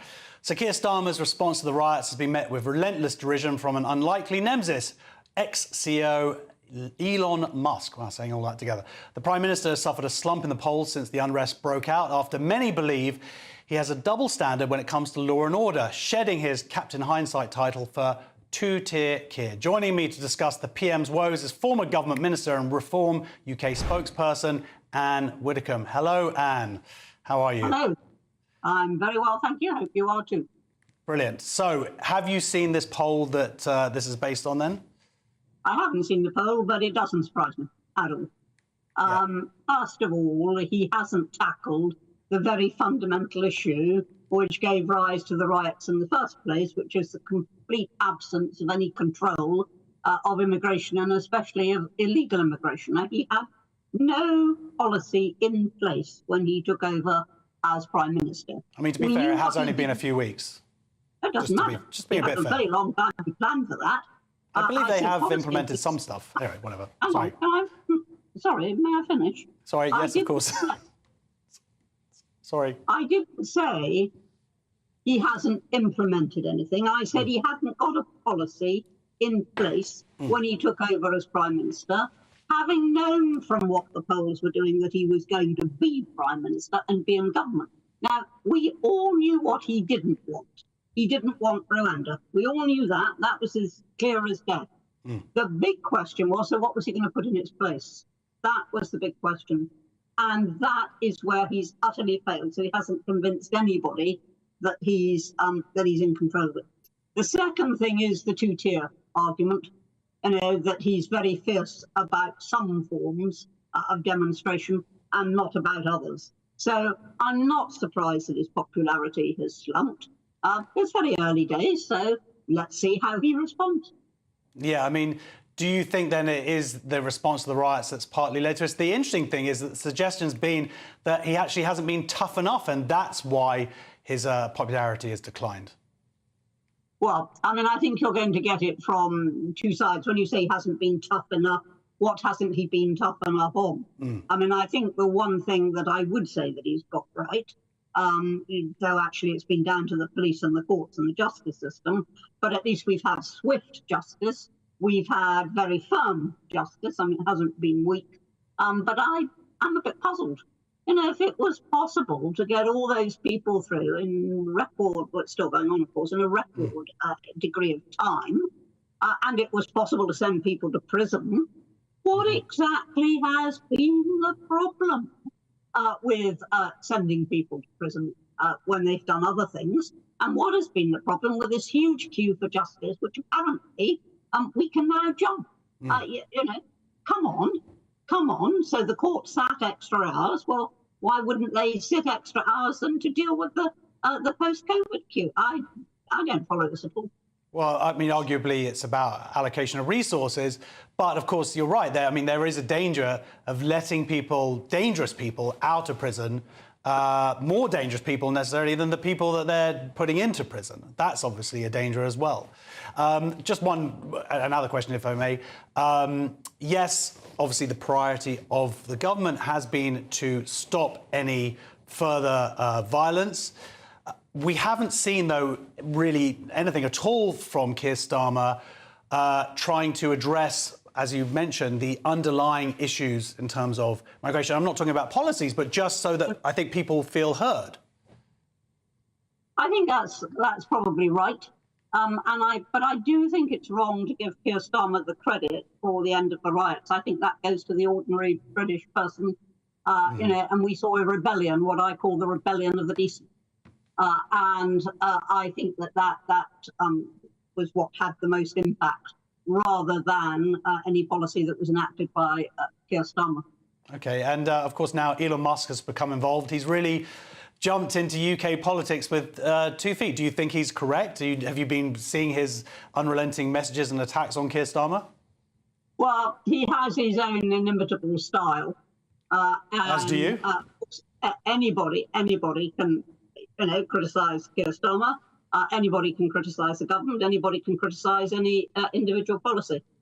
This has been a bit focused, but, for heaven's sake, Keir Starmer's a politician. He can surely deal with it, can't he? He's a politician. Sure. He's not some shrinking violet somewhere. Well, do you think that having Elon Musk as a political enemy can damage Keir Starmer at all? Elon Musk is a very powerful man, and there's no doubt at all that social media is itself very powerful and can be very, very damaging to any government. So there's no doubt that it's a situation that Keir Starmer might prefer not to have, but I can't believe it's beyond his wit to deal with it. If he is, heaven help us. Yeah, well, I hear that Keir Starmer is a massive fan of this show. Do you have a message for him about his next steps? Yeah, Keir, get us a policy on immigration, will you? Just get us a policy. What would you do then? Well, what I said before the general election, which was, first of all, we would stop the votes, but secondly, some would get through. That was quite inevitable. And we would practice detention in secure reception centres for all new asylum seekers. And that has been my policy, not recently, that's been my policy since 1999, when I was fairly fresh out of the Home Office and had seen it all at first hand when I was the Immigrations Minister. And, well, I was just thinking what I was doing in 1999, and let's just say I had more hair and spots, I guess. Anyway, thank you so much for joining us, Anne. Your reputation precedes you, and you have absolutely delivered today, so very nice to meet you. Coming up next, tomorrow morning's Monday front pages, hot off the press with my panel, Neil Parish, Linda Duberly and Nigel Nelson. And in the last word, labels civil war, Sue Gray versus Keir Starmer. We'll bring you the details next. Hello, welcome to your GB News weather update from the Met Office. As we go through Monday, it's going to be turning increasingly hot and humid for some of us, with the risk of thunderstorms in the northwest, but it will be turning fresher later. Looking at the bigger picture, we've got an area of higher pressure across the UK. Further towards the west, a deep area of low pressure, and that's helping drive southeasterly winds. So through the rest of this evening, many places staying largely dry, but as we go through the night, we'll see the risk of thunderstorms developing firstly in the west, but then across Northern Ireland and parts of Scotland later, and we have got some weather warnings in force, so expect frequent lightning, torrential downpours and some gusty winds. And temperatures overnight, well, it's going to be feeling quite uncomfortable, some places not dipping below 20 degrees. Now, as we start Monday morning, we have this band of heavy, thundery, showery rain across western parts of Scotland, moving its way north and eastward, so there could be some difficult driving conditions in this, with frequent lightning as well and some torrential downpours.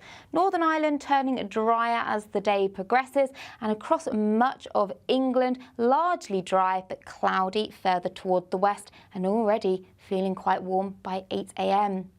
So as the day progresses, that band of rain will continue to push its way north and east, with some thunderstorms even ahead of that as well. So they can't be ruled out completely across the south, but many places should largely miss these. Many places seeing some hot sunshine, especially across the southeast. It's going to be feeling very hot and humid with highs of up to 34 degrees, but fresher further towards the west. As we go through Tuesday, still a warm start in the south and east, but bright elsewhere. Then we have another band of rain moving in from the west, so turning increasingly cloudy with outbreaks of rain for many across western areas, sunshine and showers behind that, and that sets the scene through Wednesday and Thursday, with unsettled weather on the way, but turning fresher as well. Bye-bye.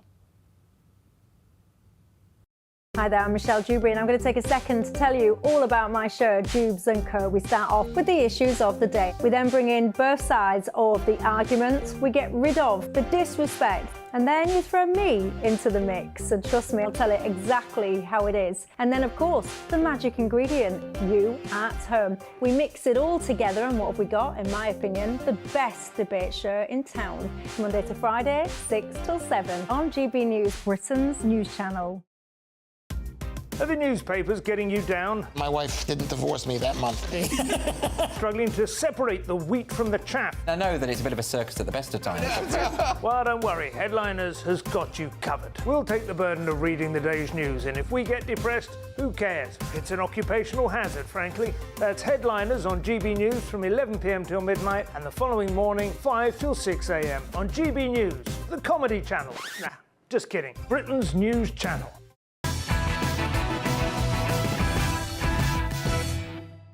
Hello. Now it's time to bring you tomorrow's news tonight. The very first front pages have just been delivered, and we are going to go first of all to the Daily Mail. No more rioting in the name of our little girl. And,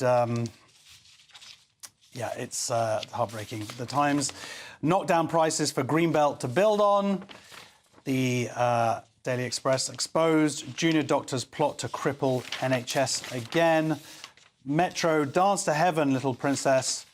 And finally, the Daily Star, the 35 degrees Celsius French fry. So let's start talking here about the Daily Mail. No more rioting in the name of our little girl. I mean, it's heartbreaking, isn't it? I mean, what's so incredible is that these two little girls were murdered, it must be less than 2 weeks ago, or about 2 weeks ago now.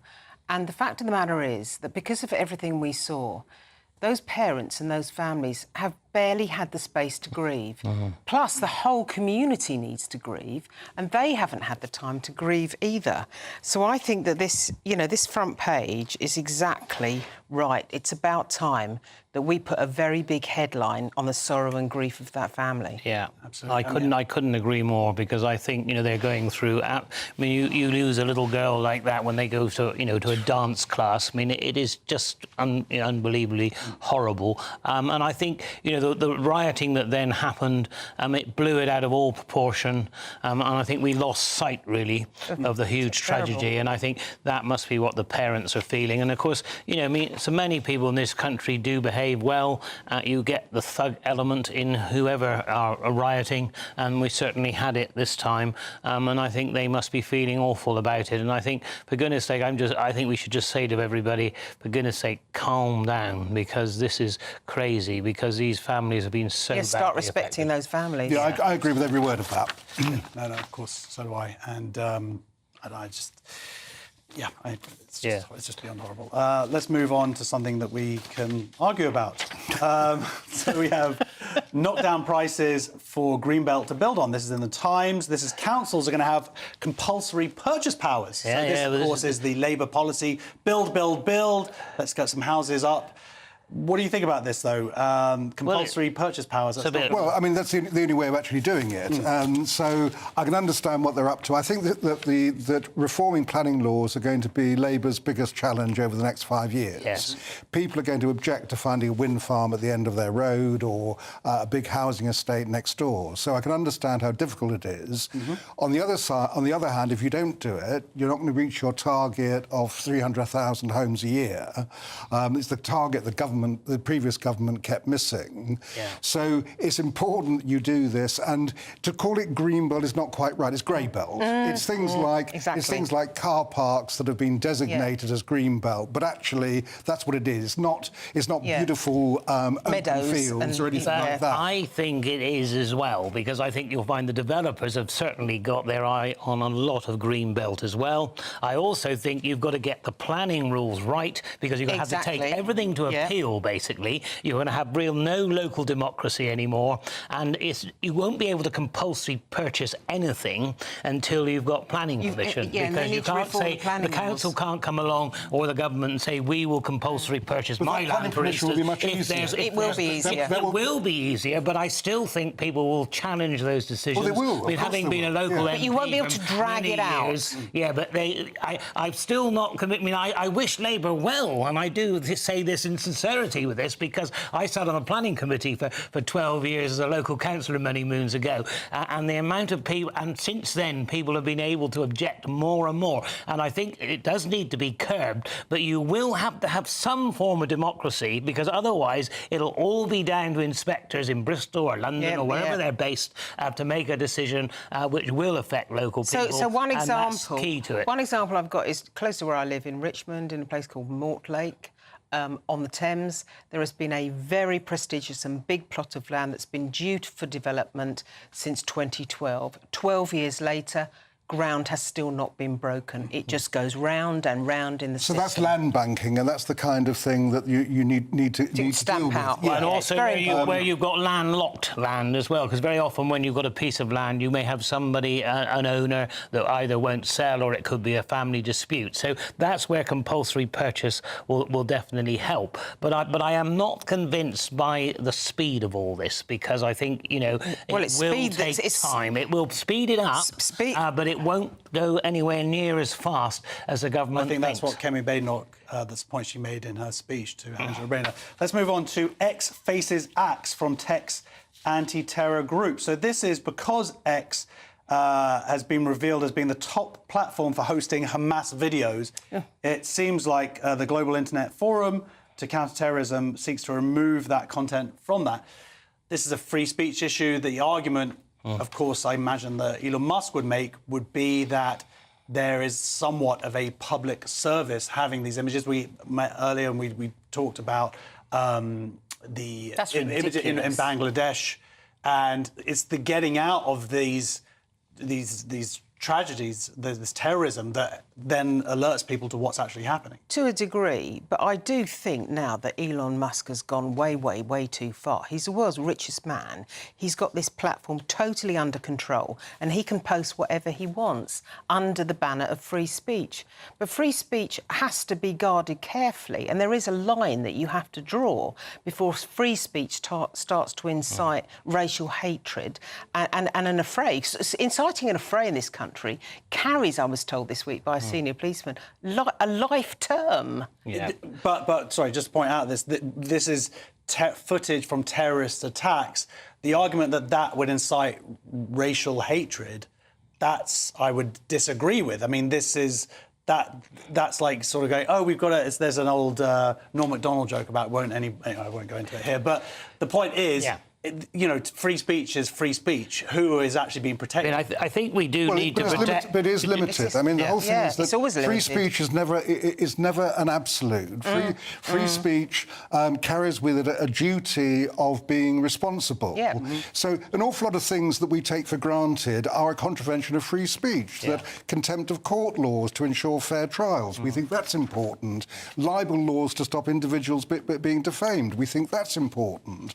So when it comes down to what appears on social media platforms, that is publishing, and because it's publishing, it should be under the same sort of restrictions that publishers are under. I agree with that, but I guess the difference is here is this is different between sort of incitement, racial incitement, as opposed to arguably the news of what's going on, events happening in the world. Parliament will need, actually, on this instance, will need to put even more legislation in place on this one, though normally I'm arguing against that. But seriously, I think it does. But I think we do have to protect free speech, but there is a case of it going too far, and you should be able to take these platforms down. You should be able to stop individuals, and that's where must take some responsibility. Well, he probably won't. But this aside, he will if the law says when so. you're well, that's still questionable. But with this story aside here, there's a whole concept that we're discussing now. And actually,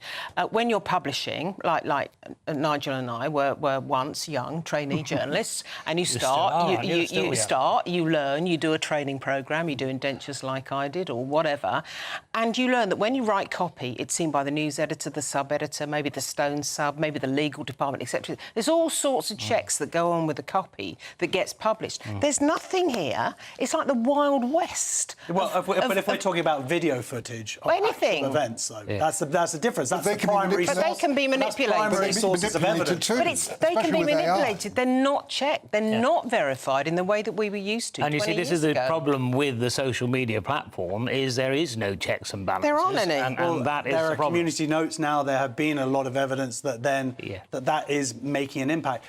I'm going to have to disagree with you guys, but thank you. Thank you for arguing again. Thank you for arguing, making me feel stupid. Anyway, let's go on to the Daily... You still argue. 3-1. That's all right. Daily Express exposed junior doctors' plot to cripple NHS again. We actually saw this last week as well with the British Medical Association. One of the leaders of the junior doctors basically saying, we're going to wait until Labour are on the outs a little bit, and then we're going to hit them up for more money. This is straight away after getting a 22% pay rise. I mean, I think the problem is that Labour have come in, and rightly or wrongly, they've given the public sector quite a lot more money. They had to actually do it. They had to, but you see, the trouble is now they're seen as though they are a soft touch, and so therefore they will keep coming back for more. And I think that will be the problem that Labour will have. I think think in some ways they had to settle it. But I mean, what we don't want, do we, is for the junior doctors to take this money and then strike again. And then you seem to have trouble with GPs as well now.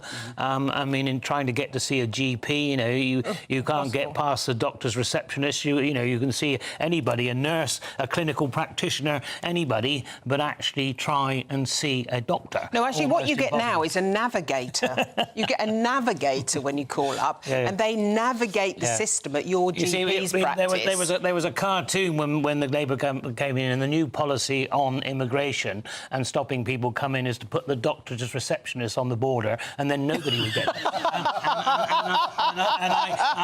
I really did like that cartoon. I thought that was exceptionally good because the most simple ones are the best. But you know, seriously, this is a real problem, and I think people have got a lot of sympathy for the health service, a lot of sympathy for doctors and nurses, but they will not have sympathy if they carry on this strike when they've been paid a reasonable amount of money. And I think that's where people start to draw the line. The argument, Nigel, is that junior doctors' wages haven't actually got back to the 2008 Yeah, that's right. I mean, they put in an original pay claim of 35%, and that was based on the fact that they've lost money in real terms over the years. So they're trying to get that 35% back. Now, they've got their 22%. That is a two-year deal. I wouldn't expect this to come up again for another 2 years, by which time they will probably have had another pay rise anyway, because public sector workers will get one. And they'd be close to the 37% at that Well, point, this is why I think I'm not sure I believe the story is basically my point. Well, I think that the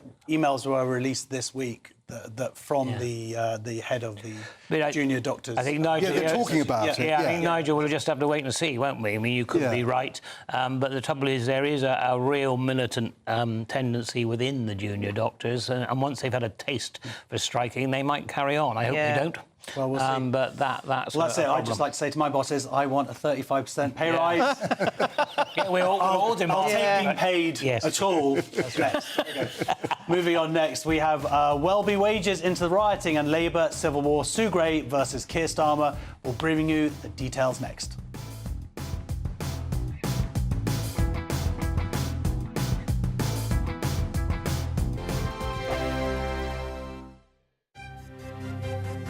GB News Breakfast, every day from 6 a.m. Prince Harry also revealed that he wouldn't bring his wife Meghan Markle back to the UK over safety concerns. Let's talk to royal correspondent Michael Cole. Good morning, Stephen. Good morning, Ellie. I mean, they live in California. I'm not sure what the murder rate is there, but that's a more dangerous place than Britain's at any time of the day.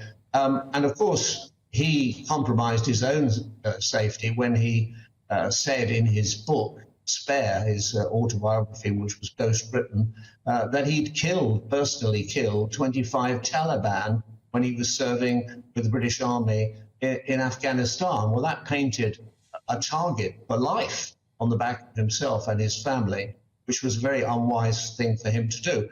The other thing which struck me, it was that he invoked the name the late Queen, saying that he'd had several conversations with his grandmother, and she'd been very, very supportive in his battle.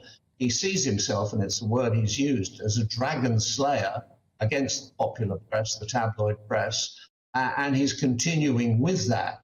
Of course, his brother, Prince William, has settled, but also in the programme was Hugh Grant. Now, Hugh Grant also has settled, as indeed did I. When I received an apology from News Group.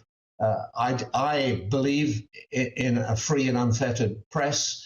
Newspapers are having a bad time at the moment, losing circulation, losing advertising. Young people don't read newspapers. And so I felt that the right thing to do was to settle. I didn't want to take punitive action against newspapers. GB News, the People's Channel. Join me, Nana Okoye, for an informative, interactive news programme with a difference. It's fun. It's true. You're not wrong. No one will be cancelled. Lovely.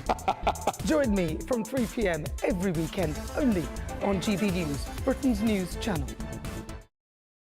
Join me, Neil Oliver, every Sunday night at 6 p.m. on GB News. And if an hour is not nearly enough for you, go to gbnews.com for special extended episodes online every Friday at 9 p.m, where we can truly get into the nitty-gritty of what's going on. GB News, Britain's news channel.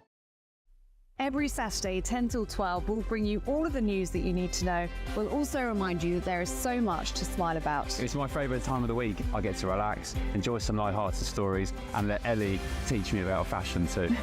That's Saturday Morning Live, every Saturday, 10 till 12. Only on GB News, Britain's news channel.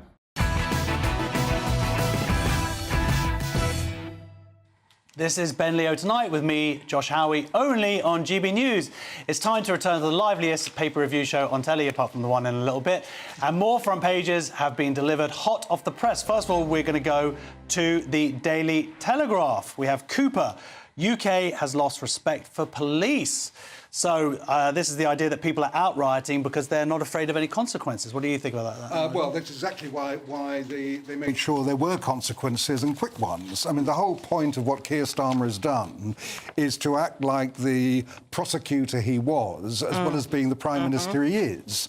And he knows as a prosecutor from 2011, when the last riots took place, that swift justice, lots of publicity, that is the way to stop people. So that's what Yvette Cooper is talking about here, that they are showing the rioters that there are consequences and they're swift and they're severe. But the police, but Yvette Cooper also has to support the police by driving more resource and more numbers into the police Which she's promised force. to do. Yeah. So the proof of the pudding will be in the eating. Yeah, we have to see that happening. 14,000 more officers is what and we she's have to planning. see it happen quite quickly. And we do have to make sure, too, that we do support the police as well, because, I mean, the police chiefs have been making the point that we've got to make sure that politicians of all persuasions do actually support the police in their role. Yes. Because when it comes to dealing with something like this, you've got to have a strong police force that can take action against rioters. And I think sometimes now, if there's a problem, it's always the police that are in the dock. Now, I'm not saying sometimes it's not the police's fault, but I think it's always now the police are wrong. I think we've got to be sure that when we need the police, they're there and they do get our support. I just wanted to say that I think that the images of the police that a lot of people have been used to over the last few years have been police dancing, police partaking in all these other things. And also people have seen, and the reports have come out, just the numbers, the statistics of the lack of crimes that have actually been solved by the police and investigated. So I'd say that is as equal part of the But UK also, when it respect. comes to something like this is where you actually need a strong police force that can take action. And I think this is probably a good time to sort of reinforce the fact that we do have to support the police. The police also have to behave properly. We get all that, and they do have to solve more crimes. But we also have to support them in times of crisis like this, because they are on the front line. They're the ones that are getting being kicked and booted around. They're the ones. Look at the videos the other day of all those police being beaten up at the airport. And I mean, it was a real problem. And yes, the police overreacted. We get all that. But at the end of the day, if you're being abused all the time, there is an element of sympathy we need to have with the police. The police and are there. Support The police are there to police. Yeah. The criticism from senior police officers that I have spoken to is that they've been turned into service providers, people that deal with issues of well-being and mental health. And some of them go out. They used to go out with the mental health nurses and things like that. They should be defined about what they do and what they need to do is policing. Yeah, and if you go out with your local police in the evening, you'll find that they are. I mean, much of what they're doing is social work. I mean, it's fine. That's exactly right. But if you want them to police, they need to police, and we need to have people there to help those that need help from social services. Otherwise, it's the police that are doing it. Right, it's time now for the last word, and is Labour's machine already imploding? Today's Telegraph reports that some of the PM's top advisers are at war with his Chief of Staff, Sue Gray, accusing her of thinking she runs the country. Is the new administration already in trouble? We're joined now by the Director of Popular Conservatives, Mark Littlewood. Hi, Mark. I wonder what your opinion is going to be. With you. Thank you. So, what are you saying? What do you think? Well, basically, colour me unsurprised, Josh. This is what happened at the last general election. The Labour Party ran on a ticket of saying absolutely nothing other than that the Conservative government was divided, incompetent, useless, and if you wanted to get rid of them, vote for us. I think that's fair enough. There's no coherent and cohesive message or philosophy, really, behind the new Labour government, other than, I would argue, to sort of double down on some of the mistakes we've made over the last 20 years, a bit more tax, a bit more regulation, and a bit more spending. So I think what we're likely to see are rather vicious fights in number 10 Downing Street. The story here in the Telegraph is that Sue Gray is moving Morgan McSweeney's desk. Morgan McSweeney, one of Keir Starmer's key aides, sort of, in my mind's eye, it's sort of each week McSweeney's desk is moving a further yard away from the Prime Minister, a kind of extreme... This is a kind of in the thick of it episode, isn't it? Isn't it a sort of in the thick of it episode? Yeah, it does seem like that. And it doesn't seem there's anything ideological at stake at all, Josh. It's not that they disagree about Ukraine or how to handle the riots.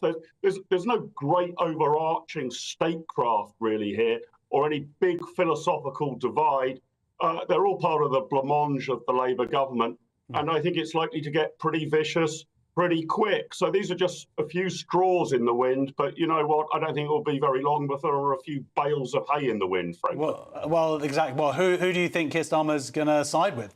What do you think? Because I believe he really hates this kind of politicking power plays and whatnot. I think it frustrates him, right? Is he just going to chuck them both out or what? Yeah, that's a really interesting question. I don't know what's inside Keir Starmer's head sufficiently to know it, but you're probably right, Josh. He's probably got to pick a lane and fast. Either back one of them or neither of them. I think it's unlikely that he's likely to persist with the two of them for much longer if these sort of reports keep making it into the national media. Brilliant. Well, thank you very much for joining us. Mark Littlewood, what does our panel think here? What do you think of these reports? I mean, it's quite early in the day to be hearing this kind of... Yeah, I mean, power struggles in Downing Street aren't unusual. Sue Gray is effectively the gatekeeper for Keir Starmer, which means she decides who he sees and when he sees them. So it's a very powerful position. I mean, everything I know about UK politics, I know from watching The West Wing. Yeah, I think that when you mention the thick of it is actually much better. The thick of it, or even yes, Prime Minister is actually a good sort of thing. Where it becomes a real problem is when the real big boys disagree. Back in the Tony Blair and Gordon Brown days was an example where they really did do damage because of the feud they were having. When I went to number 10 parties, Gordon's people would be at one end of the room, Tony's at the other, and I'd have to run in between if I wanted to speak to them. That is actually damaging to the nation. But not, can I just ask, Nigel, Sue Gray is... she's a former civil servant, and I think she's seen to have a lot of integrity, and she will fight her battles very strongly. But at a certain point, I think she wouldn't historically have the stomach for the kind of conflicts that this might build into. I suppose it depends on what somebody else is trying to do to her. But the important thing is it's her function, which is to protect the Prime Minister at all costs and decide exactly who he sees. But you see, senior political advisors, they always sort of vie for position. Power corrupts. That's what they think their function is. Absolutely. And they will be in there trying to get as much power as possible. That's what it's always they do. Been that way. And I suspect there will be a little bit of a scrap. I suspect it'll be sorted. It could it could be just paper talk. Who knows? But I think these things happen because there's a lot of adrenaline and every other type of thing going on in number 10 because it's a new government. We've had all the riots recently, all of these things. So I imagine quite a lot of tension, and I suspect it'll bed in. Especially in this period of time. Keir Starmer might decide to just sort of knock their heads together and say, stop it. I would have thought that would be the best instance rather than Neil, fire them all. I hope you never had your desk moved. Thank you very much, my panel. Nigel Nelson, Linda Duverley and Neil Parish. Ben is back Friday from 8 p.m. Next up, it's Headliners. Thank you for joining us. Good night.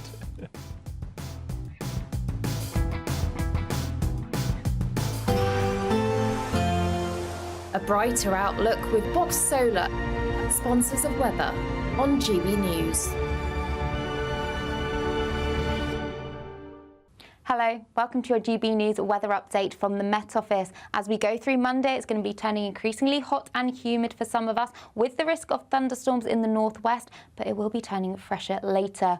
Looking at the bigger picture, we've got an area of higher pressure across the UK. Further towards the west, a deep area of low pressure, and that's helping drive southeasterly winds. So through the rest of this evening, many places staying largely dry, but as we go through the night, we'll see the risk of thunderstorms developing firstly in the west, but then across Northern Ireland and parts of Scotland later, and we have got some weather warnings in force, so expect frequent lightning, torrential downpours and some gusty winds. And temperatures overnight, well, it's going to be feeling quite uncomfortable, some places not dipping below 20 degrees.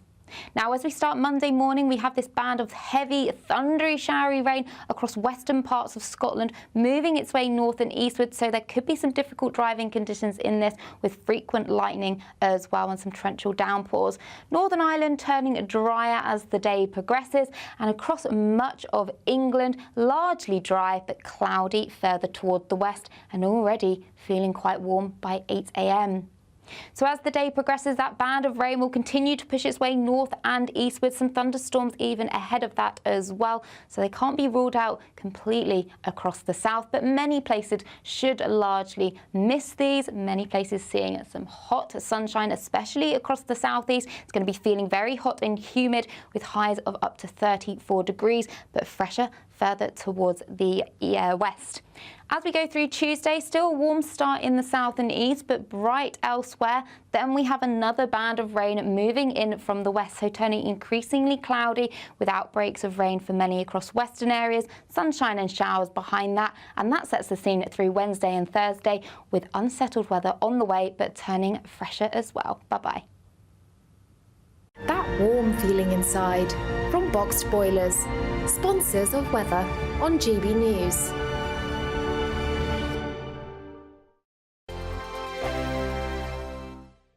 You really could become the next giveaway winner, with your chance to win £30,000 in tax-free cash to spend on anything you like. Listen to what some of our previous winners have to say about winning big with us. Hi, my name's Victoria. I won the Spring Great British giveaway. So the day we got the money in our bank account, everything just felt just a lot nicer. We went out for dinner, just enter. And you never expect to win, but I did. Get your entry in now. For another chance to win £30,000 in tax-free cash, text cash to 63232. Text costs £2 plus one standard network rate message. You can enter online at gbnews.com/win. Entries cost £2, or post your name and number to GB07 PO Box 8690 Derby DE1 9TT. UK only. Entrants must be 18 or over. Lines close at 5 p.m. on the 30th of August. Please check the closing time if listening or watching on demand. Good luck. Sir Jacob Rees-Mogg's State of the Nation, Monday to Thursday from 8 p.m. Well, I'm joined now by royal biographer and former royal photographer Ian Lloyd. Ian, hello, Jacob. Thank you. Good evening. Thank you for joining me. This is going to be great, isn't it? The opportunity to go around and see where the King comes onto the balcony from. Really interesting insight to how Buckingham Palace works. It's exciting. I went yesterday, there was a press preview, and the thing that struck me first of all is that if you're the King and or the late Queen and you're on the balcony, you can't see the Mall. I mean, we all see people coming down from the top, thousands of people crowding in towards Buckingham Palace. They can't see it because of this great monument to Queen Victoria called the Queen Victoria Memorial. Well, they call it the wedding cake, but it blocks the view. So apparently the King has a TV in there, and the late Queen did as well. So what they do is they when they're waiting to come on, they're watching the TV to see how the crowd's getting nearer the palace. And the other thing that struck me is when we were on it looking down, is you can actually see individual faces in the crowd out there, because we looked out, so they do get a good view of what's happening directly underneath the palace, So they can see individuals. So if there's a friendly face in the crowd, they can see that person and possibly even wave. But they can't see that enormous mass of people you get at the big events that goes back towards Admiralty Arch. The other thing I learned is there's a great historical link, because the person that put the east wing on the palace, because it was originally 3 sides, and Queen Victoria had, of course, 9 children, so they had to build a 4th side for all the nurseries and things. Edward Blord was the architect, but the master builder was Thomas Cubitt. GB News, the People's Channel.